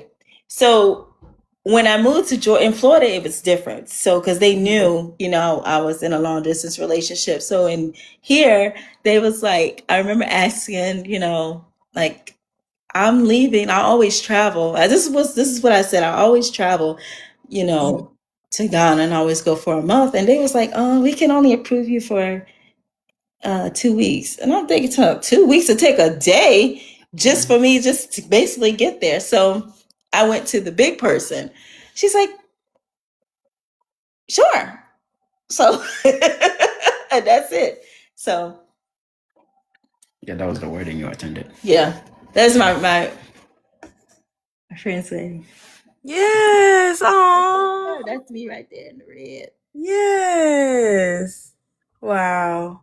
After that, now when I went back in 24, everything looked like it went downhill from there when I got back. Did this start after you filed the taxes, put in the next Everything, yes, everything. When I tell you that was a season, oh my gosh. So a day, okay, so I always flew out of Florida. I didn't fly out of Georgia to go see my husband. So I flew, me and the kids, we drove to Florida because it was cheaper for my flight. So my car was running just fine. Get ready to take me to the airport. Car wouldn't even start. So of course I had to get my mom to take me to the airport. And I remember telling her, like my car was just like broke down. Now I'm in Ghana for like a whole month and my car just sat there. It was every excuse. Every excuse. I tell you, things was just hitting me left and right. Every excuse in the book. And that's how I'm like, I wouldn't say like she was the problem, but it was just something. You know what I'm saying? It was just something. So it just after that, it's like I went through a season, and I do remember the Spirit of God saying you're gonna go through a season. And I tell you, I went through, my car was stuck in one gear. So I'm going to work and just stuck. I mean, cars and stuff just passing me. And this is just all this, just trying to get my husband here. Yeah. Oh, this is for the fourth visit too. Then not to mention my visa had expired. I didn't even know my visa had expired. Get there in 2024. Which month was it? That was May, June, I think. Which is when my friend got married. So when she got married in June. June. Okay, you came in June, yeah. Okay, yes, I came in June. You went back again In June 2024. Okay. Yeah. When did the baby? Okay, so we found out I was pregnant when I returned back in August. because I'm sitting at work and I'm just like this craving had came on me, like some watermelon and some whipped cream. I was like, this is odd. And they had some in the refrigerator, so I got it. I just ate it. Excuse me.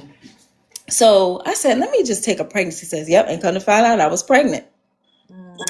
Yep, I went to the health department, and when they predicted it showed I was 4 weeks pregnant. So I told them we all excited, and that night I was having some like cramps, and I just remember I called my husband and I said I'm having cramps, but I'm pretty sure everything is fine. And I remember walking up the hall, and I felt like this gush, and my whole uniform was soaked. And I was like, no, no, no, no, no, no, no. And mind you, I didn't really feel like that this was going to happen. I really didn't. I didn't feel like it was going to happen. And I went to the hospital and lost the pregnancy. I had a miscarriage. And at this time, after I came out, I became angry with God. My car's acting up, this and that and this. And I went in my closet and I started praying. And just as plain as day, I heard God say, you wasn't ready yet. That was a hard pill to swallow. But God, he's not going to tell me anything wrong. And he won't withhold, what is meant for you. Yeah. In that time. Yeah. So after that, and my husband, he was, he has a lot, he's like, can you just go back to the hospital, see if they can save it? Can they save it? Even with my kids, and just you laying there, and it's like you just constantly just, seeing cherries over and over. It was so much. And my kids like, Mommy, go back and see if they can save the baby. See, I said, there's nothing they can do. So how were your kids throughout the process? Good, because they have him and my daughter have a really good relationship. Like I was telling him today, like my son, I think with my son, he was so anticipated on him coming, because my son met him when he's 13. And he even said, he's like, Mommy, he's like, I'm happy that, because both of them call him Dad. They said, I'm happy that Dad's coming, but it's like I've been waiting for him for so long. I don't know how to feel. But they keep being around each other. He's respectful to him. He doesn't.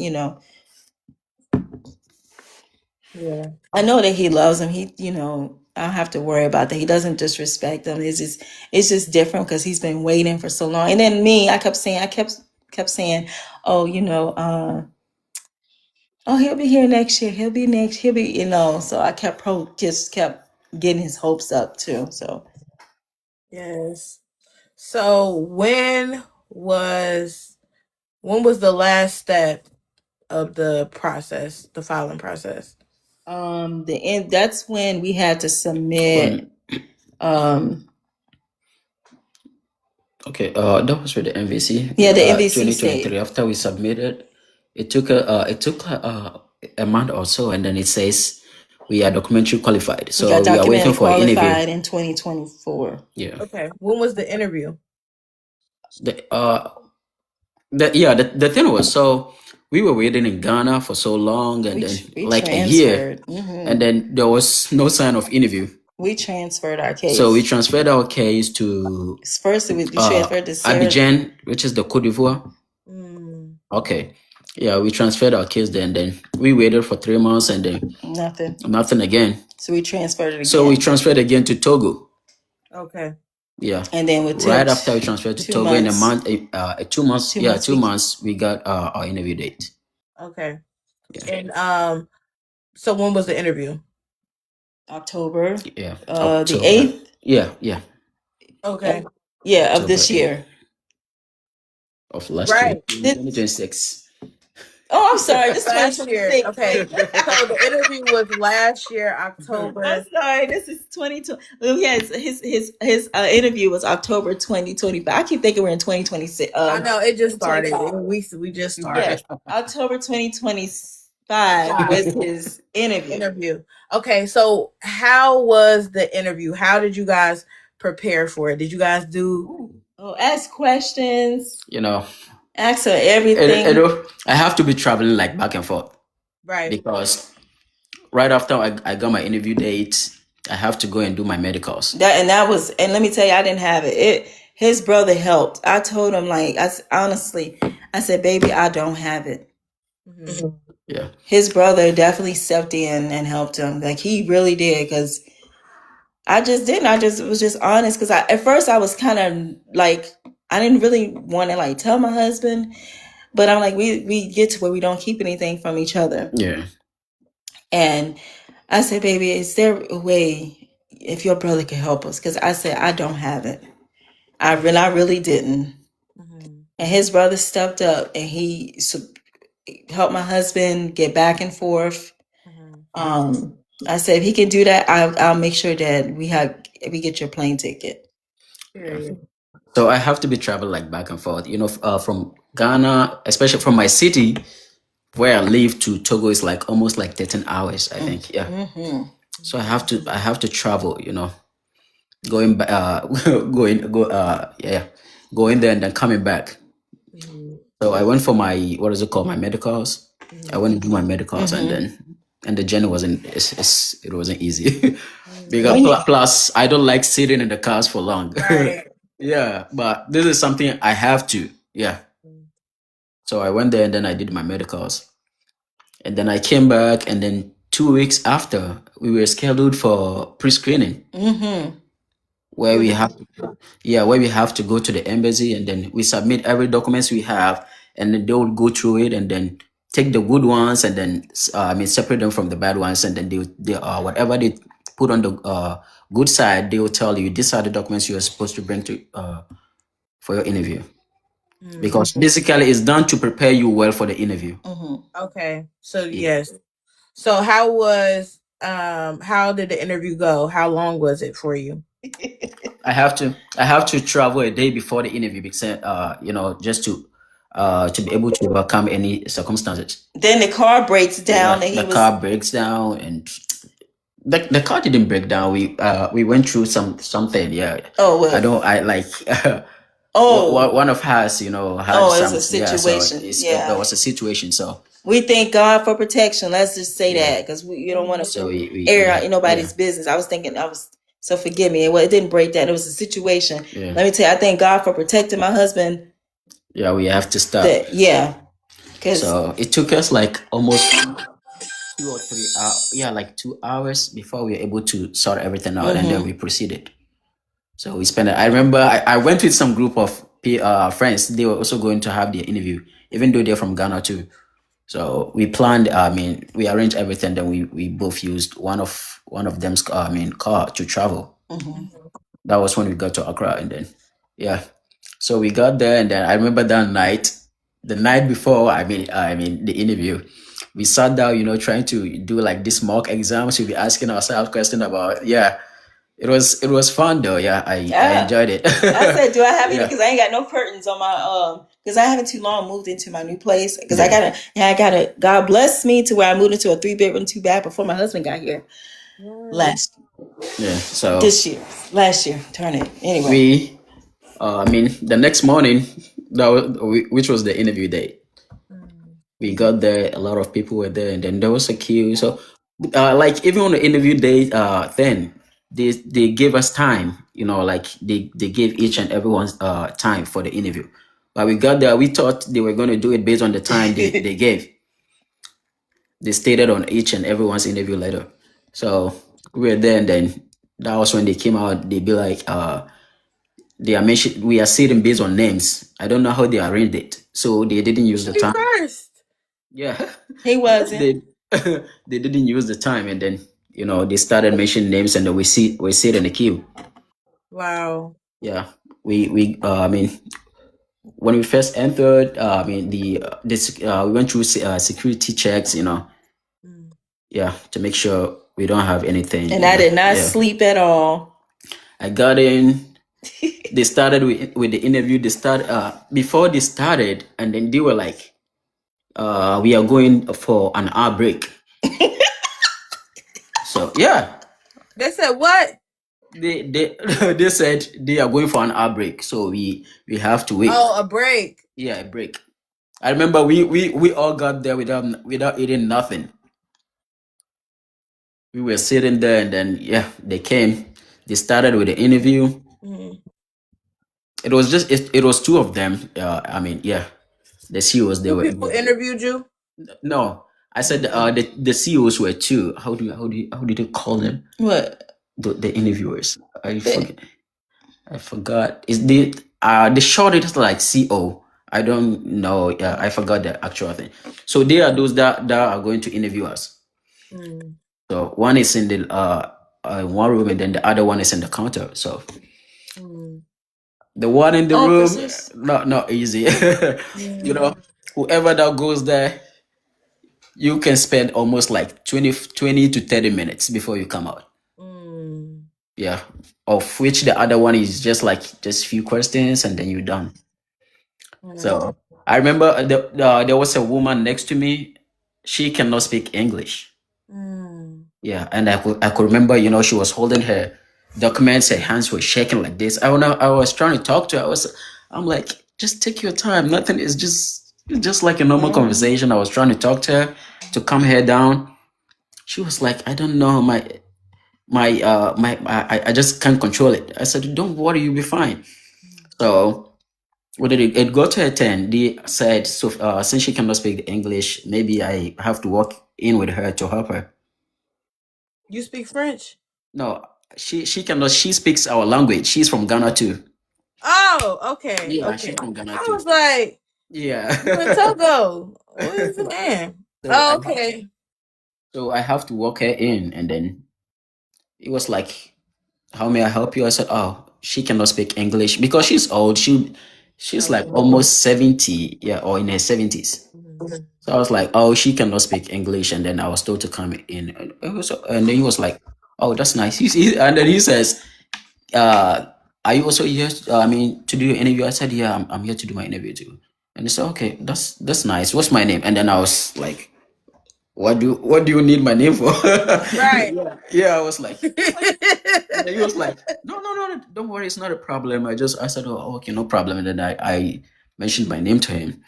So this woman was still shaking.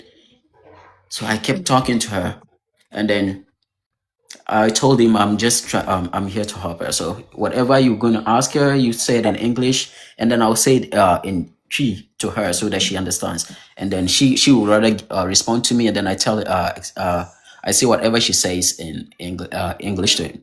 So it got to a time because she was, I mean, shaking. She kept. Keep going. Right? I remember he asked her a question like, who is this person to you? That was her late husband's name, but she was like, she's trying to stay like her daughter's son because she was coming here.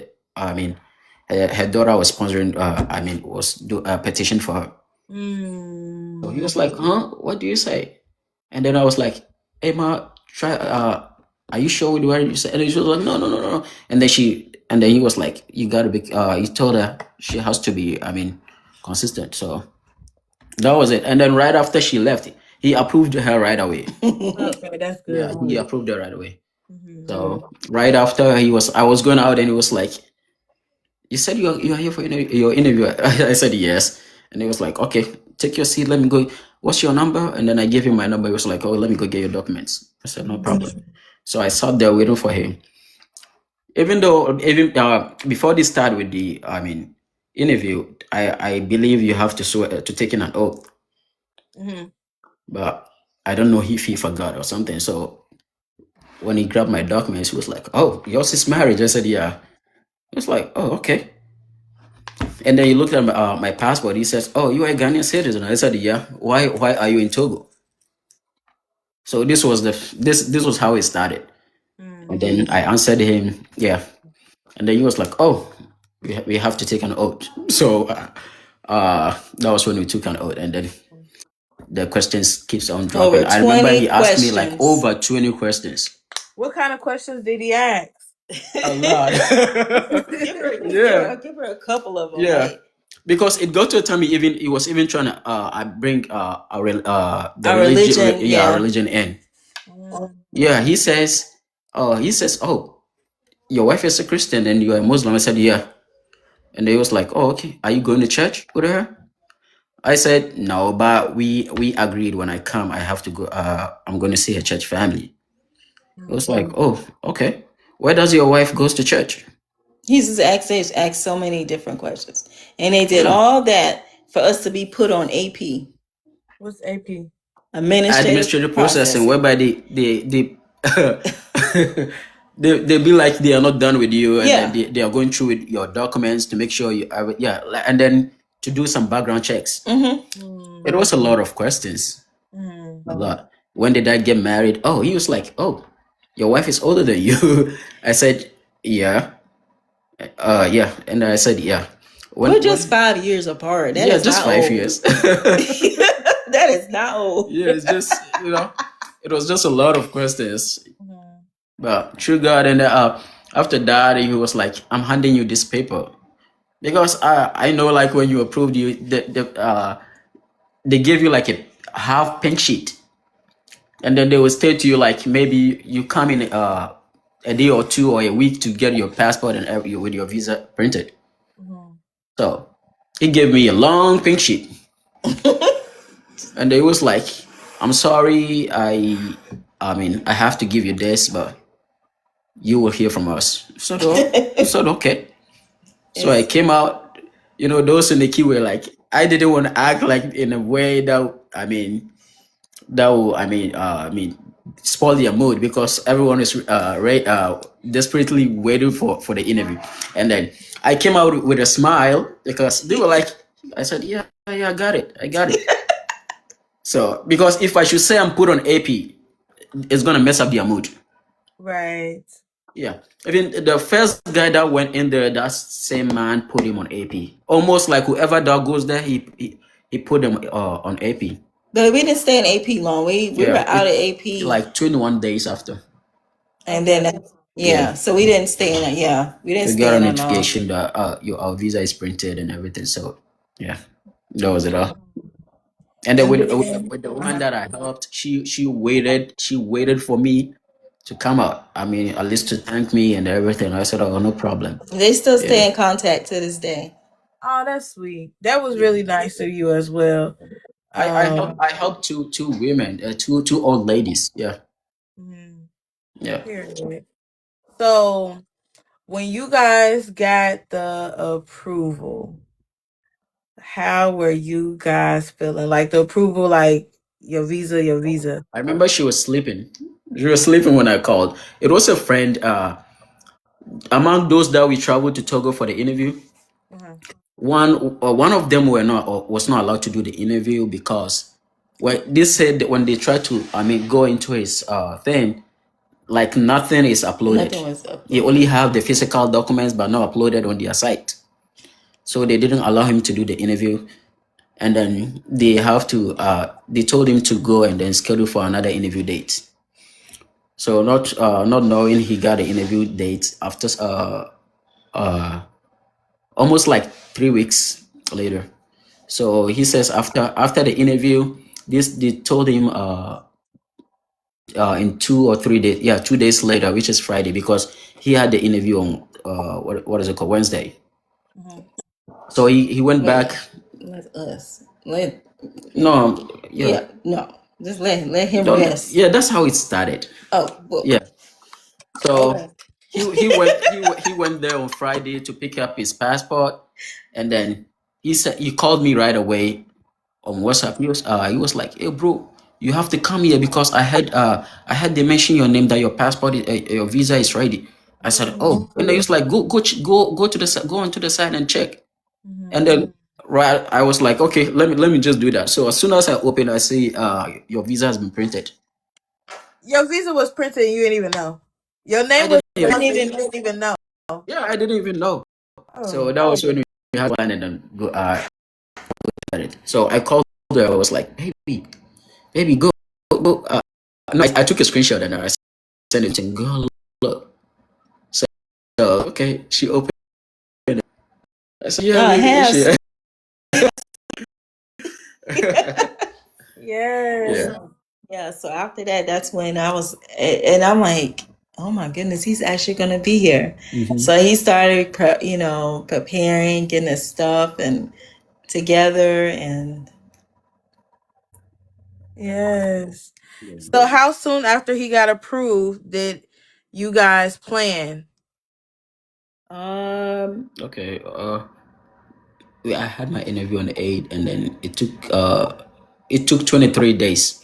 So it was issued on the 31st October, right?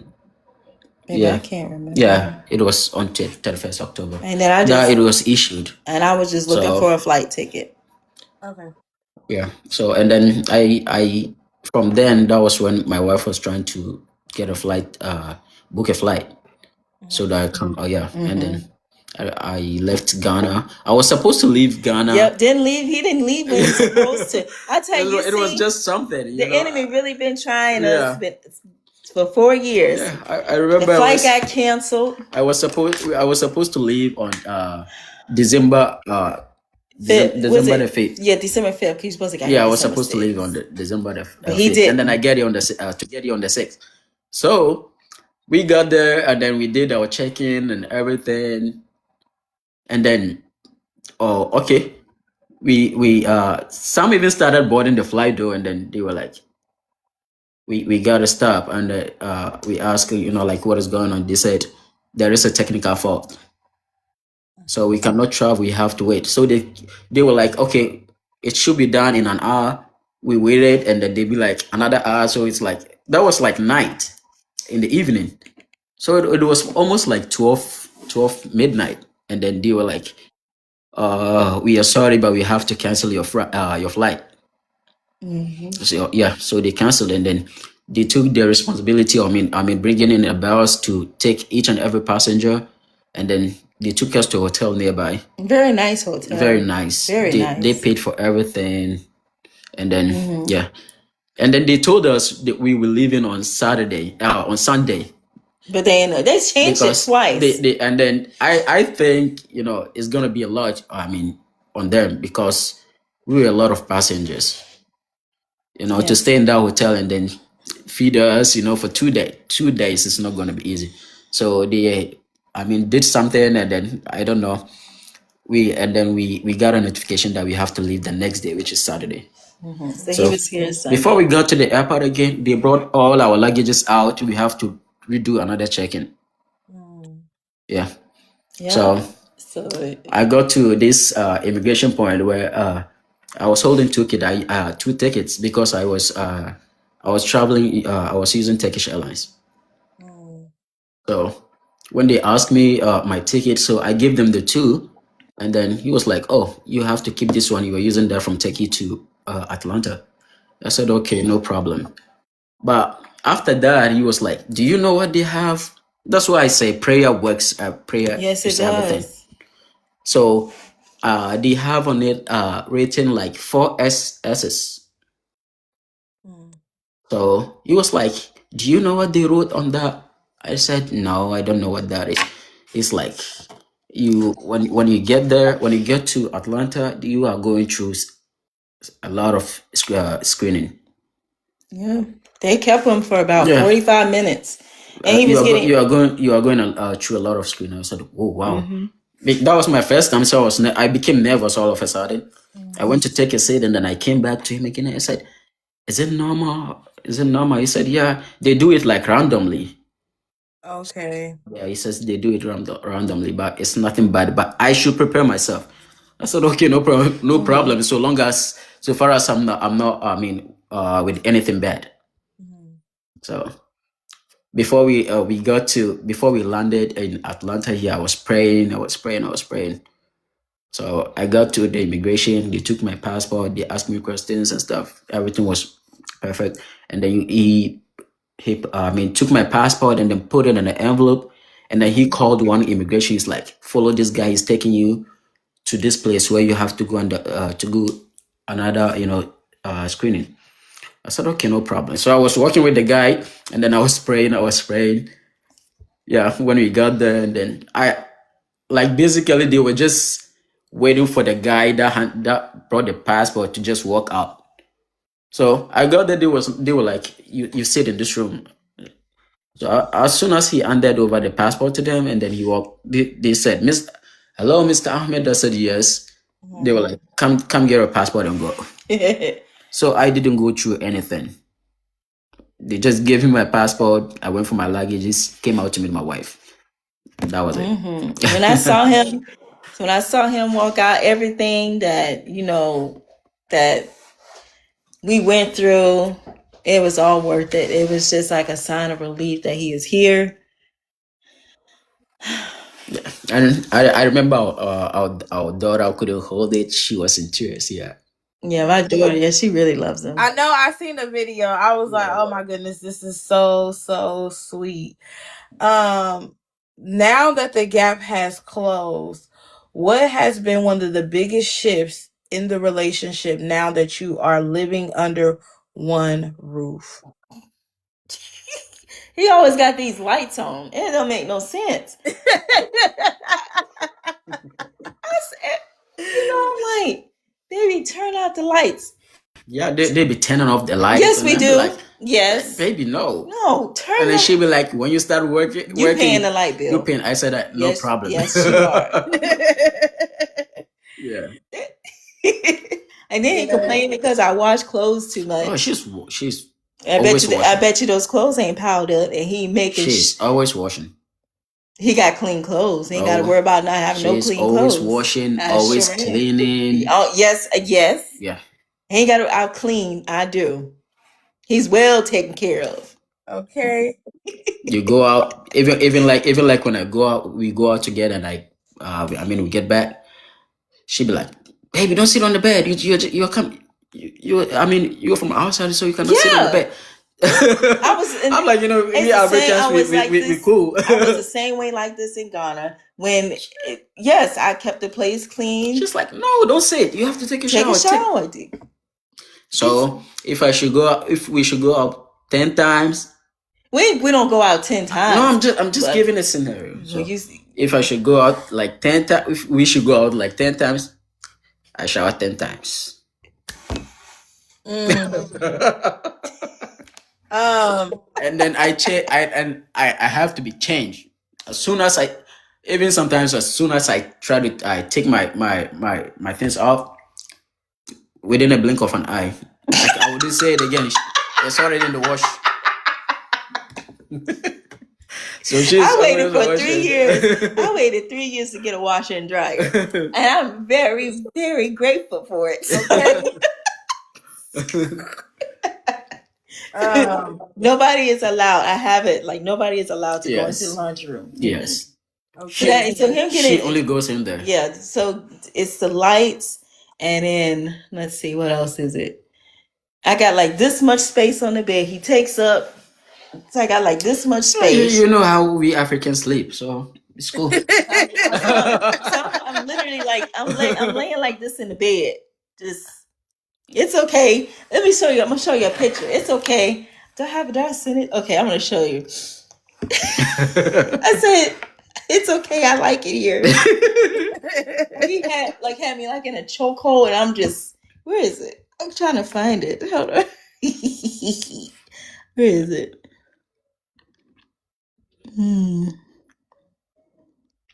I'm trying to find it. Okay, somewhere. Oh, here it is. Yeah. I said, it's okay. I like it here. Hey, y'all, it's funny. It's okay. Listen, I waited 4 years. So I just laid there. I didn't move. I was, barely breathing. No, I'm just barely. Yeah. And then, his family does stay. He still keeps in touch, he's very close to his mom. So. Yes. How are you two staying emotionally, spiritually, and romantically connected in this new season? Oh, look at you looking at me like that for it. Like, go ahead. He said, "Go ahead. Tell the people what you want to tell the people." She always does the talking. I'm surprised I'm talking. Yeah, I'm Yeah. surprised he You're doing a talking good about that. job. I'm very, I very, know. very Yeah. happy. Like, I was watching him. I said, "You might have okay, Daddy." It kind of turned me on a little bit. Oh, we just, I mean, we just always try to communicate because I know it's even when I'm at work because I work night shift, so I'll just text him, baby, are you okay? Or I ask my daughter to go to check on your dad. Is he okay? So we definitely try to just because he's coming from his country to be here with us. So I try my best to make sure that he's comfortable. And even before he got here, I even pray God that Lord just let me fall in love with you more so you can show me how to love my husband and treat him correctly. So I think I'm doing a good job. Yep. how are you adjusting? How was the US? So far, like not bad. I'm getting used to everything now. But He see those when prices I got go, here, it has to take some time. his body Yeah, getting but now adjusted. I'm fully adjusted. And then we go to when you go to what is it called, the market. He sees now I saw like a little, like, what is it called? We call it black pepper. I don't know how is that the pepper, the green Yeah, pepper, yeah, like Which one? You talking about bell pepper or the habanero peppers? a little habanero. That's what it is. Okay. A little, yeah. I saw like something like just in a pack, like something small, and then baby, that's a lot of money for just this. I'm like, oh, then in Ghana we're living in heaven.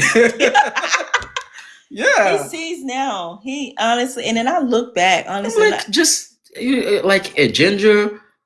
I saw little, even though they're kind of big, but I'm like, baby, this for this money? She's like, yeah.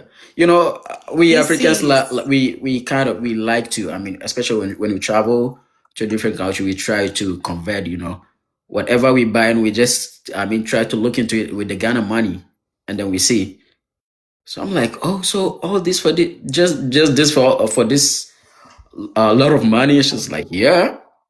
So he's seeing now, like The difference, right? Yeah.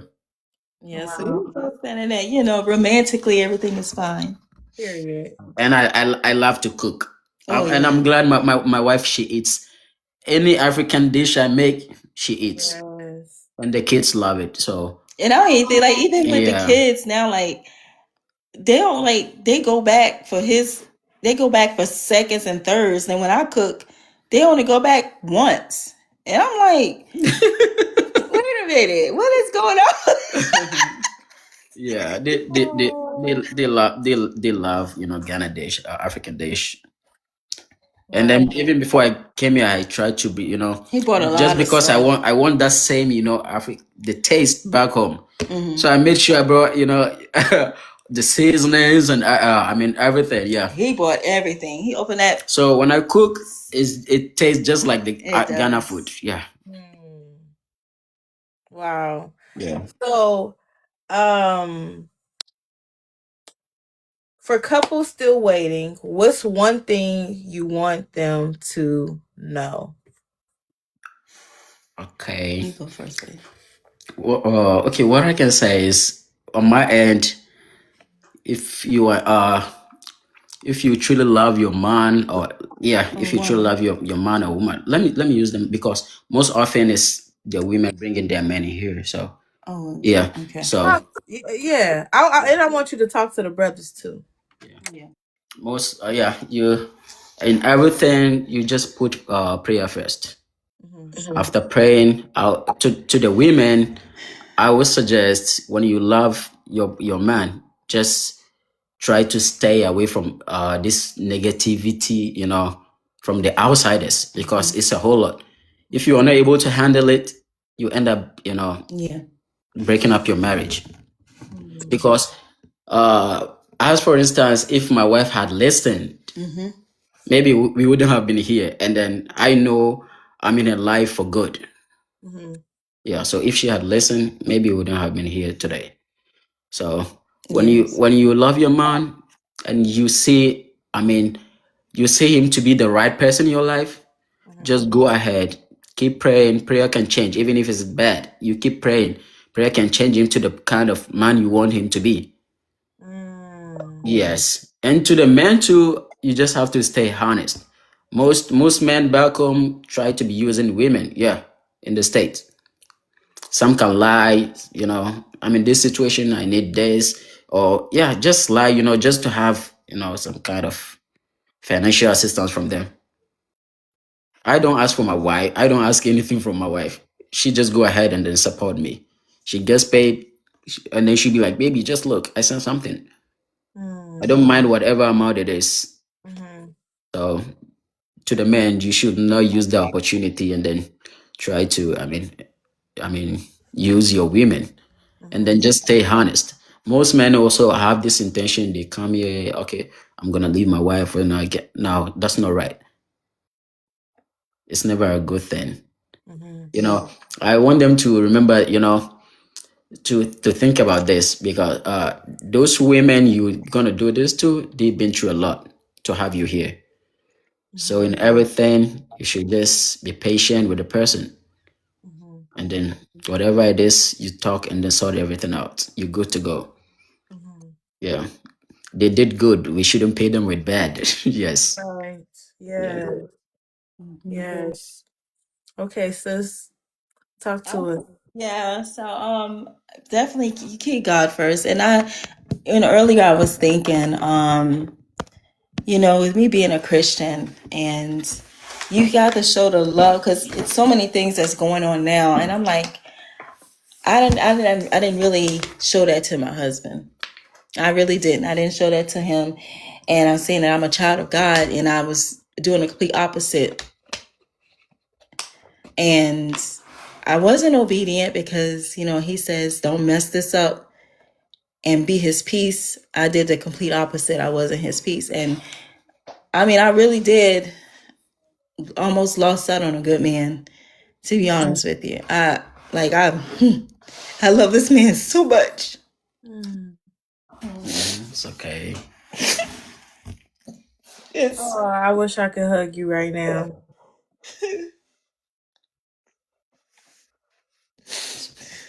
you have to please keep outsiders out, Yeah. because if I had Right, listened, mom. I had It's listened okay, to my baby. mom, Mm. it wasn't worth it, and I'm glad that I did. I'm glad that I did move just so I can get away. Mm-hmm. But keep God first, and I tell you, God has He has blessed us. Really blessed us. This was a long process, so please just keep God first. Mm-hmm. It's okay. Yeah. I'm just saying this to my husband. I do. I love you so much. I'm sincerely Thank you, sorry, and I love you too. but just keep God first in everything. Mm-hmm. I heard it like, why are you sending money to him and this and that? And I can never, pay back what my husband has done. He's only, have been here since December when he arrived, and he has just treated me like everything. So this journey is not easy. Mm-hmm. So just please just keep God first. Keep praying, and God will speak to you. Yeah. And He always sends confirmation behind what He says. Amen. Yes. It was definitely worth it. It was definitely worth it. It's okay. Mm. Um. Wow. What would you tell someone who's questioning if it is worth it? Um,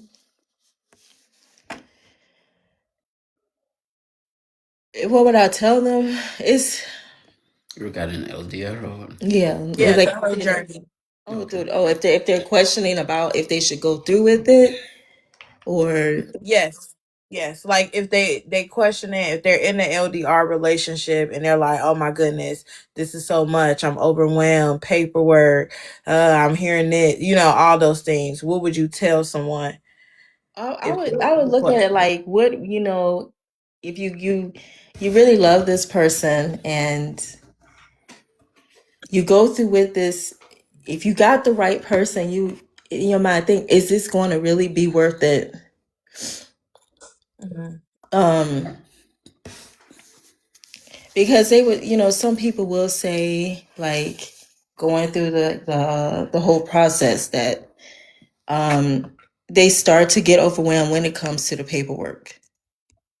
And then, certain trials will come up while you are going through this process. So yes, you will start to have doubt.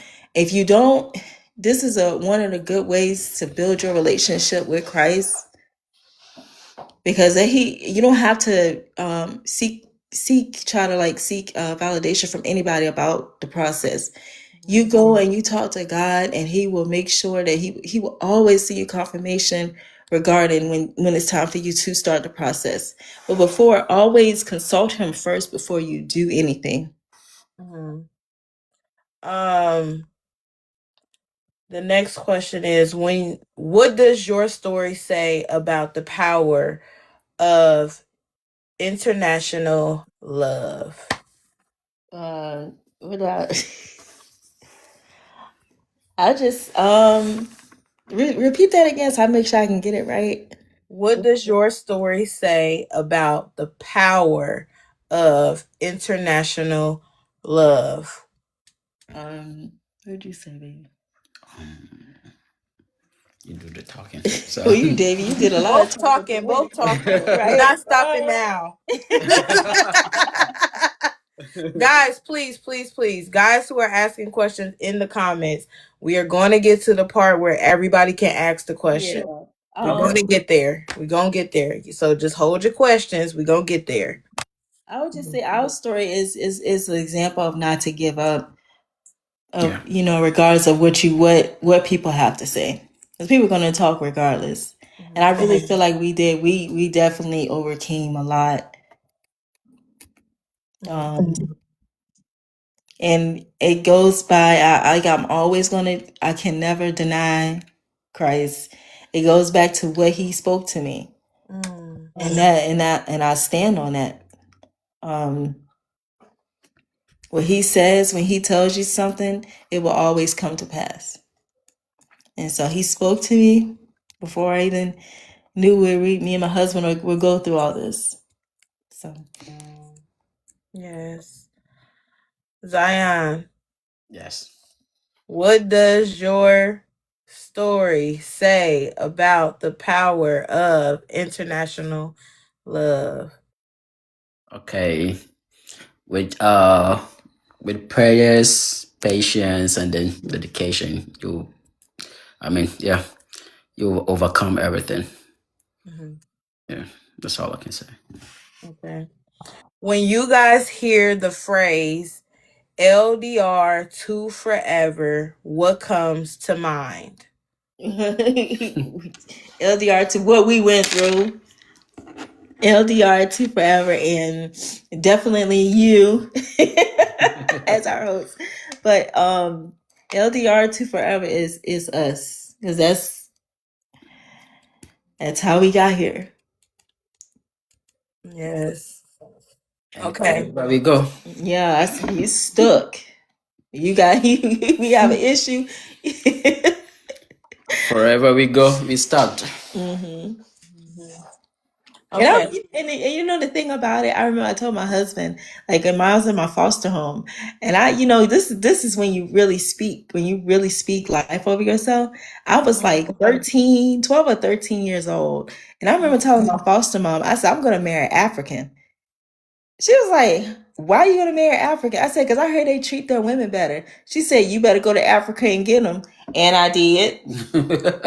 Okay. And I did. And I was 13. I believe I was 13 years old. I do remember I was sitting on the porch and I just said out the blue, I said, I'm gonna marry African. Yeah. Okay, so we're gonna do something quick and light. It only take 1 minute. I'm just gonna Okay. ask a series of questions. It's just a speed round question. And you just say whoever it pertains to. So if it's you or him, so y'all just point to the person. So Okay. let me get my timer. Where's my clock? And right after this, guys, thank you guys so much. We're gonna get into the questions. So, all right, start it. Who said I love you first? No, yeah, I did. Yeah, I did. who caught who caught feelings first? I did. Who is more emotional? Who is Like more both. Both emotional? of us. I Yeah, was I was like, who is more both. emotional? Which one? me. Okay, Both. both. Both. Who gets jealous faster? I do. Who is better at communication? Okay. Who hates long distance more? I would say both of us. Yeah, Who plans the future more? she does. Who apologizes first? He's Who is more patient? Who would survive long distance alone the longest? Okay. So y'all actually the first people to get through it. So I got 5 more questions for a bonus round. okay. And I ain't gonna time this one because I Okay. ain't never had to. So I don't know what to do with this part. But who initiates tough conversations? I think me. Yeah, Yeah, I do. Who needs more reassurance? Me. Who misses physical touch more when in long distance? Me. Who is more romantic? It vary. I say both of us. Okay. Who would book a flight right now? Oh well, y'all close the gap. Yeah. So okay, so I just want to say that I thank you guys both. Okay. I really appreciate it. One, both of you guys coming up, sharing, being completely transparent with us, opening up to us. This is what it's all about. And I hope that this gives people who are still in long distance, still waiting, the opportunity to see that true love prevails, but also to not be shy to share your testimony. Cause I feel like sometimes a lot of people are You a can't little bit sugarcoat it. nervous. You You, can't you know, sugarcoat it either. Because sorry. I say you can't sugarcoat it either. I know it. Yes. We see different people. Talk about like let's talk about the bad side of what y'all go through. Don't sugarcoat anything. And I'll expose us before I let anybody else expose us. I don't. Right. That's just how we are. Yes. So I appreciate that. From day one, you know what I'm saying? You was like, we gonna come up, and you definitely was about that. And I was super excited when he came, he arrived, and he was on board with it as well. So guys, I'm gonna open up for everybody if you have questions, but I'm gonna just tell you right now, questions that make them repeat things that they have already went through. They'd have been up here 2 hours, 22 minutes right now. Okay. So we're not repeating same things.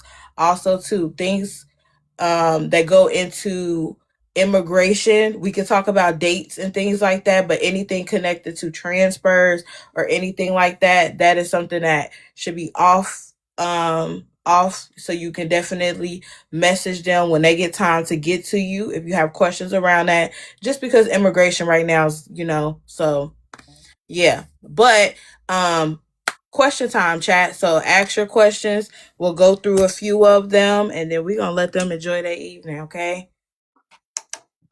Bro, you represented we Ghanaians well. Bless up. Yes. Yes. Yes. Yes. Yes. Come on now. Y'all was asking 1,000,001 questions. I seen a question someone asked, had that my mom's feelings change. I think, once my husband made it here, I don't know if she's still on here. Y'all think okay. So I feel like once she I don't I feel like once she knew that he was here, then that's when I felt like it changed. I don't think she, I honestly feel had he had not made it, then it'll be something different. But I think once she knew that, when he arrived, then it changed. But, he will meet her when we do go to Florida. Okay. Will you have a second ceremony? Didn't y'all have 3? Oh, we gonna have a nice wedding. We're Okay. saying I already have like this vision, like how I would love it to be. That's between me and God. I know what's gonna happen, but I would definitely want a nice wedding here in the States. Period. Riley said an amazing interview. Thank you. Quiet mode. Thank you for showing the vulnerability of being Christian open to marrying a Muslim. Yes. Miss E asks how we already got through that, Miss E. Sorry. Is it true all African men wants children? I keep hearing this. Yeah. We had talked Not about it all of the men in Africa want children. because we even talked They, about it too. In case I wasn't able to have kids, and I asked her. I just this is before we. I know God will bless us. We lost 2 pregnancies already. I don't have a problem about that. Yeah, God, I know God will bless us. But this perception about that, about African men, I would say yes, and I would say no. But because not every man, it's just this connection. You love each other. You agree to that. Yeah.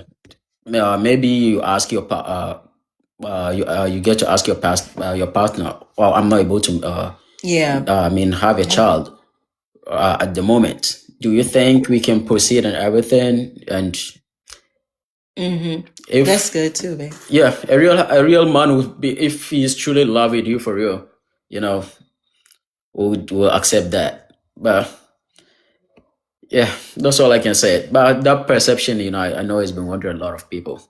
It's not every other person. It's not every other Right. African man. Yeah.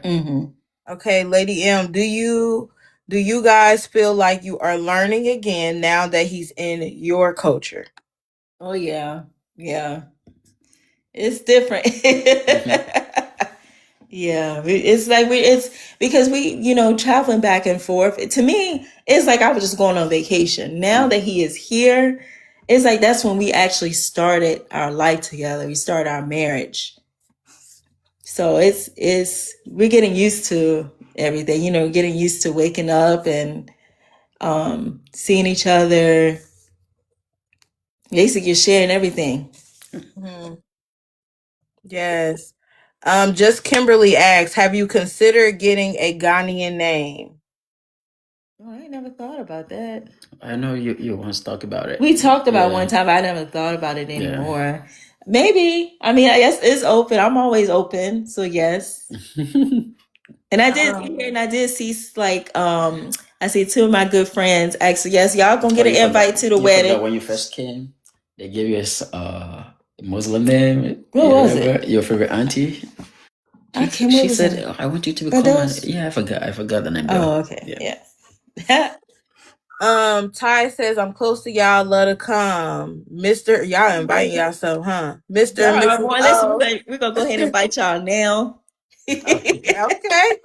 Mr. and Mrs. O said, I'm inviting myself. Yes, that's my boo. Hey, mwah. Okay. Miss E says, nice interview.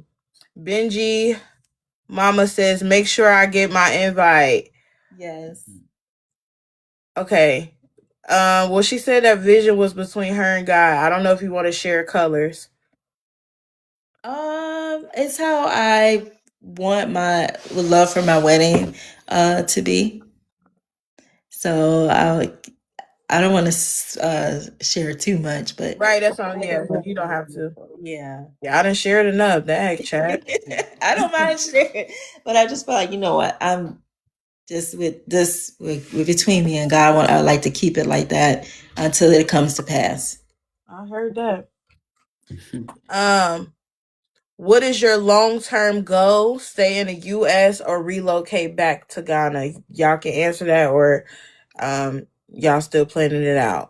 That don't have to be answered if you don't We're want to. definitely here, and then we can be visiting. We'll be Visiting, but we're not going to like move back. You're not moving back. We're not moving back. No. We'll be going to visit. Yeah. Family. Yeah, we're not. We're not gonna. No, we're not gonna buy a house. We're not doing all. We're not gonna build. We just wanted. We're visiting family, and we'll be here in the U.S. Dollface asks, did you have to change your last name before filing for your husband? No. No.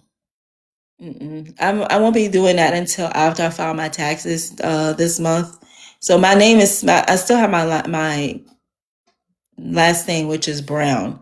So I'll be changing that over because my passport has expired anyway. So no, I'm not converting. Yeah, I'm gonna say It's just yeah. So I'm not gonna hold y'all. Y'all got into a lot, and I really appreciated that. It was a blessing. I'm honored that you guys came up here. Welcome to America again. We see the love, you know what I mean? And continue to take good care of each other, guys. He's stuck. Yes. He always he like, I ain't going nowhere. Yes. So yeah, we'll be celebrating our 5 years of marriage on the 29th of this month. So I'm trying to think of something to do, for us, our anniversary. Yeah. Guys, please make sure you guys are following them. We appreciate them.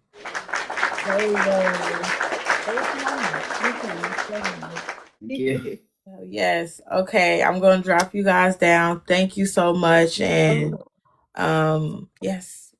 Bye. Thank y'all. Bye. Thank you and love you. Oh shoot. I'm sorry. I got to bring him back up because he was still kind of talking. Come back up. I be dropping people quite fast. I'm sorry. Oh, y'all don't want to get rid of us? No, he was talking and then I had cut it. Oh, I just think he was just saying. I was saying just thank you and then love you all. Yeah, we don't know everybody, but we just loving people. Yeah. So, and I just thank everyone from the bottom of my heart, just for y'all just listening to our story. We try to be honest, and everything that we told is truthful. We didn't have to, sugarcoat anything because, I would love just for people to know what we went through in our marriage. So. Yes, we love y'all. We riding together. We is. And don't be ashamed, ladies. If you want to go see your man, get them tickets on layaway. Do not be ashamed, because I wasn't. I was not ashamed. Everything is expensive right now. You can even get your Airbnbs. It's like certain little apps that you can download, and you can use that as well to in case you're traveling. So do what you have to do. Yeah. But just make sure you budget. Do not be ashamed. I am not ashamed. And we'll do it again if I have to. Yes. Yes, I'll play later. Okay, so I just was like, I cut it, but thank y'all so much. I did see that. Yeah, affordable is good. Yes, I use affordable and book now, pay later. Those are the two good ones. But I was more familiar with affordable, so that's the one that I use every time to go see my husband. Yes. Yeah. So we know at times it's hard. We ain't got it, because I sure didn't have like $1,200 in my account just to book a flight. So yes. And that's one thing I told I did. I don't know if I mentioned it earlier. Like I just told my husband, like we was honest with each other from the beginning. Even when I told you I was down to where I told him I lost a tooth on each side. I lost 2 teeth, so he knew that when he saw me, I didn't have 2 teeth in the back. So I let him know from the beginning. I'm like, we get together. He's like, baby, you didn't tell me you're missing 2 teeth, even though they're in the back. You can really see them. But I let him know from the beginning that I didn't have 2 teeth in the back.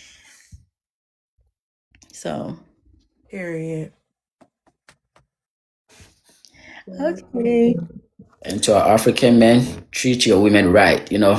We have this, what is it called? This perception already. Perception about, treat your women right. Surprise them with just the little thing that you can do. I mean, just to put a smile on your wife's face. Just do it. Just go ahead and do it. Appreciate her more. Yeah. Yes. Yeah, I heard that. Do he need to say it again? Oh, okay. I said I was saying to our African men, there is this perception about African men. So do your possible best. Treat your women right. Surprise them with the little things that can put smile on their faces. Yeah. It's the little things. You don't have to have it all. You really don't. You don't have to have it all just to make even when I tell my husband, it's the smallest things that make me happy. Yeah. I know one day God is going to bless us far more than we could ever imagine. So, and we would know how it is not to have it. So when he does bless us, we'll know what to do when he does bless us. And then I forgot to add this. Definitely before some most African men to also have this perception about, let me say, American women too. Like once they file for you and they have you here, they try to control you. They try to do a lot of like you basically you just follow what they say. Yeah, it's just a whole lot, and I know a lot. It has been it does happen too.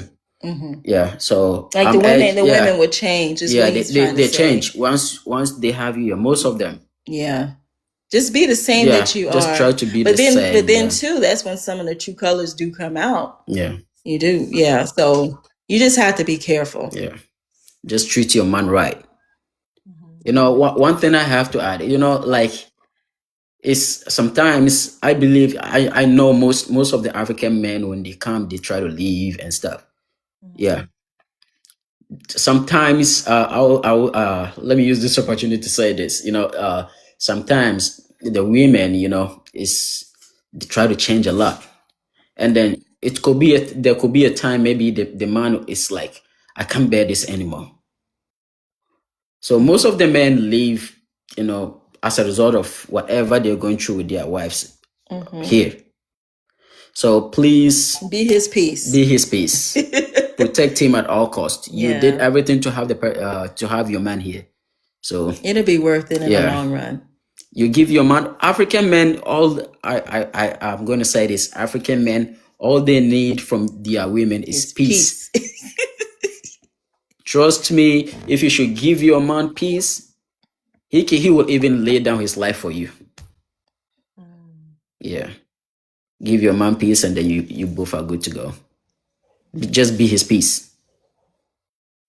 Someone asked a question earlier when you guys were talking about how God, you prayed and then God told you to be his peace. Someone was asking is, how do you know if it's the right person?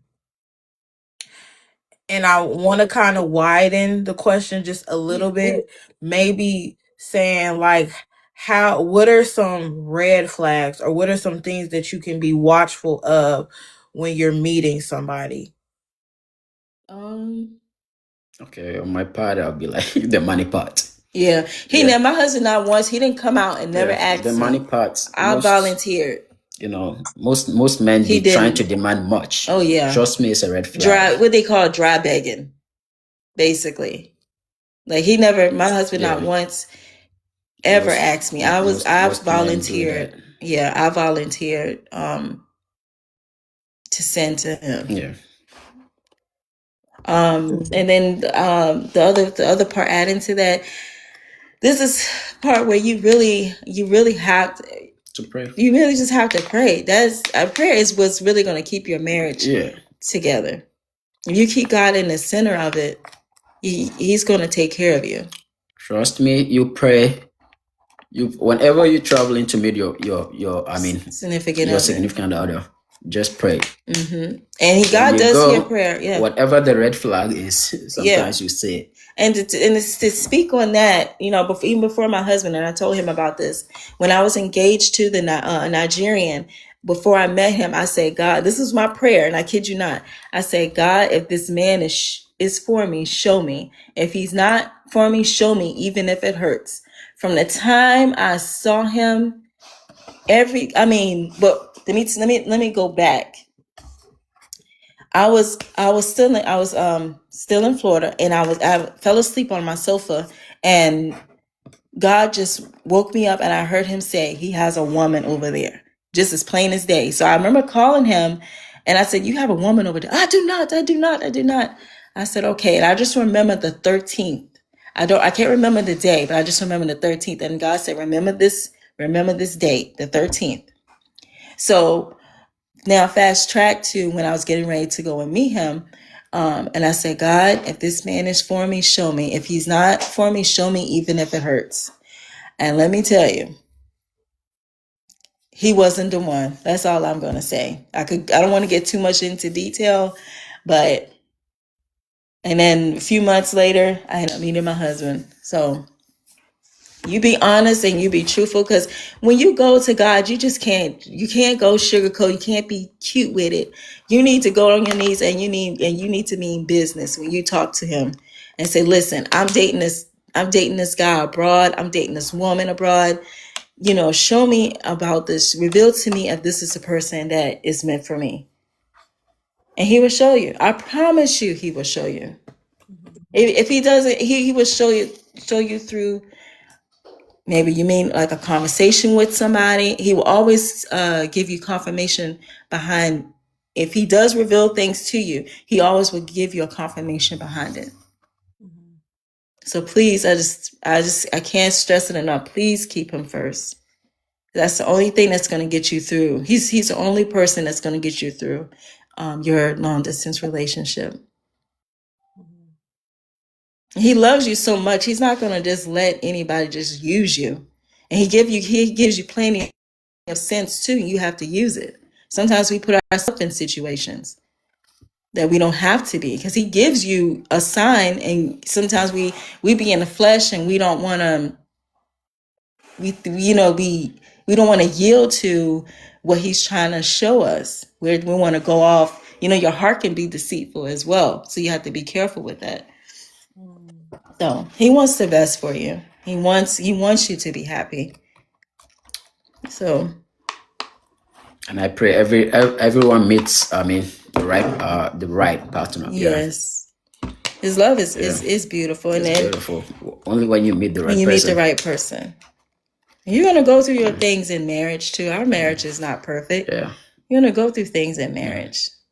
But if you can get through those little hurdles, and you look back at it years later, and you be like, God, I thank you. And then you'll laugh about it. Yes. There are a lot of ups and downs in marriages. So you just have to figure out, out things, and then how to work on things when there is any kind of disagreement. Yeah, and stuff. Yeah. Yeah. Dang, we can have y'all here all night. Just we don't mind. Hey, I'm here for it. We just want the best for people. And like I told my husband, when people see our relationship, I want them to look at it different. I even told him, we with like his family, I want, our marriage is going to be different. It's not going to be like how everybody else's marriage is. Yeah.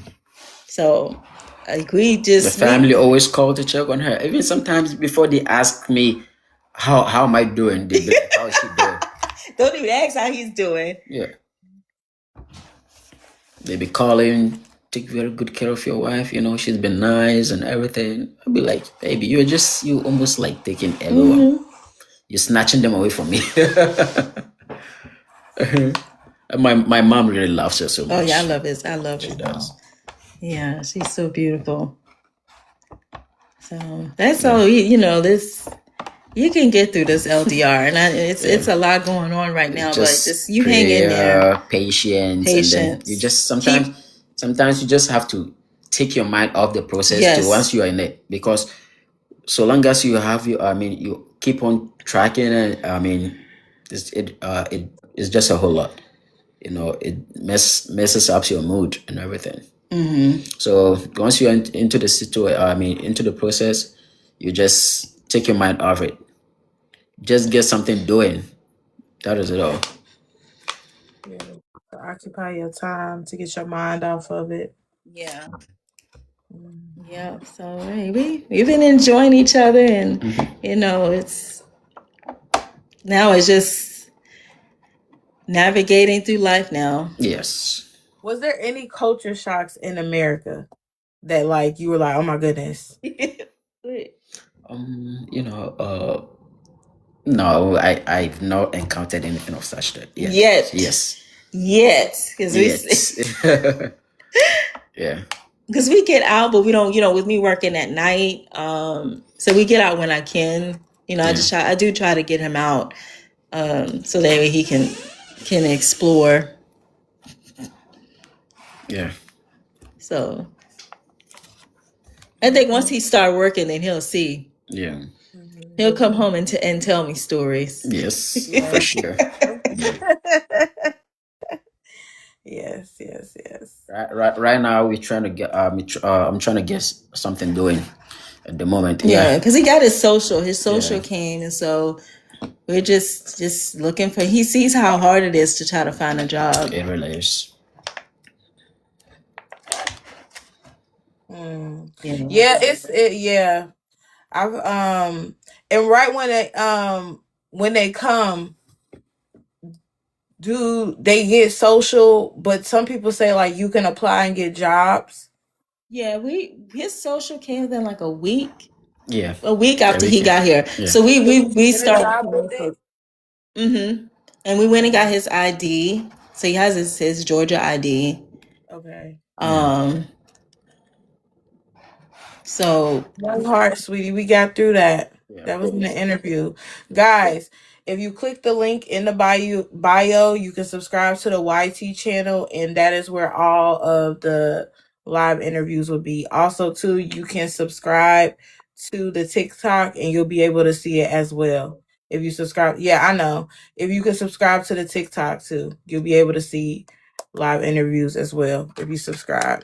what did she ask? How long did it How long take? did it take? I'll be glad if Yeah. we How can long have did some family yeah, around. answer that, baby. How long did it take for you to get to the US? Because she came in late. So Okay. it's a total from the start. from the time, yeah, to From get the to start of the process, or what? yeah, because she Okay. came in late. So Okay. So we started the process in 2022.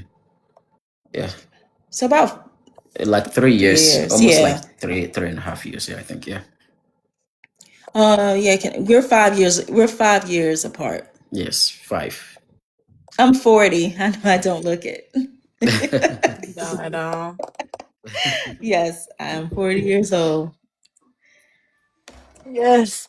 Okay, beautiful people. I'm gonna let y'all go. Chat. Please make sure y'all are following them, connect with them.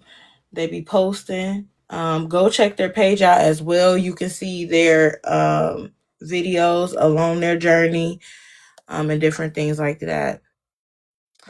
Thank y'all again. Okay. Yes. Thank you. Appreciate y'all.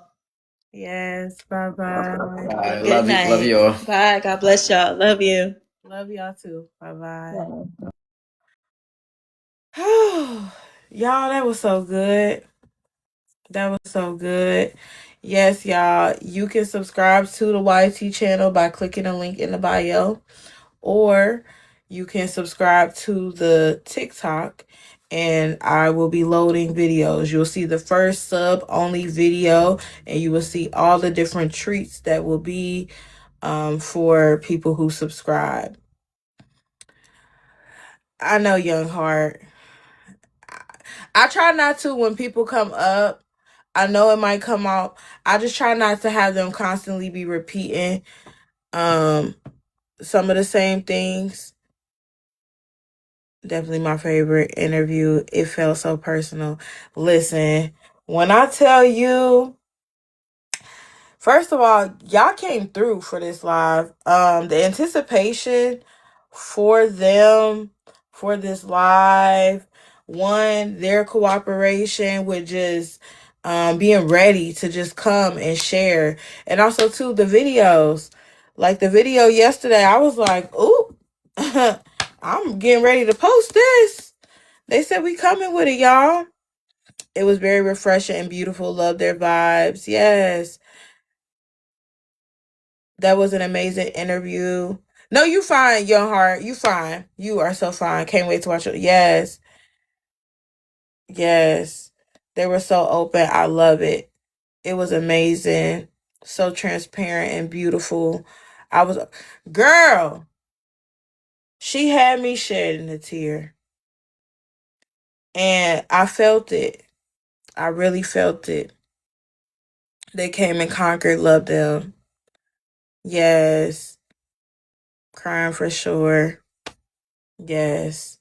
Thank y'all so much. Y'all, we only need one more gift and then we complete our gift goal.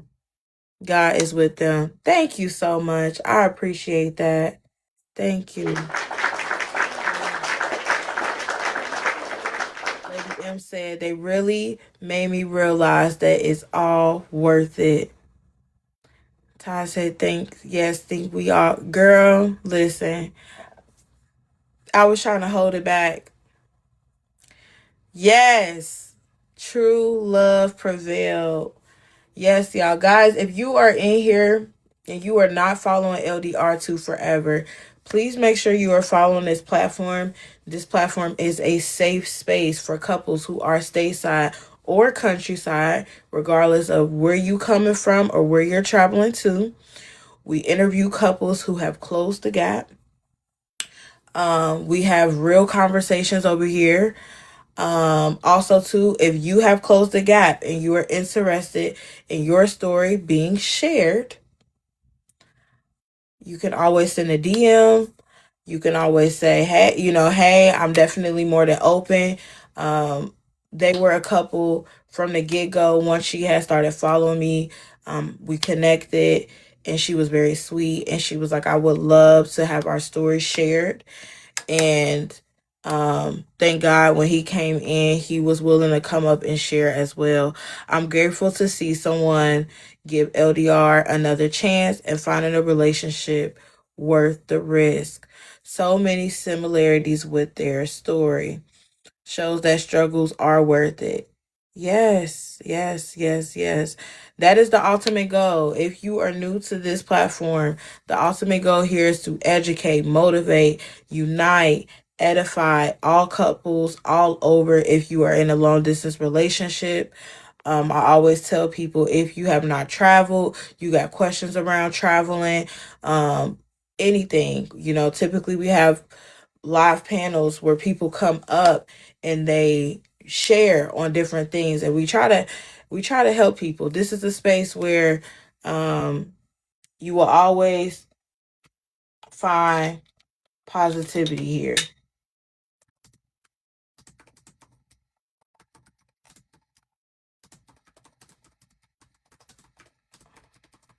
I'm sorry.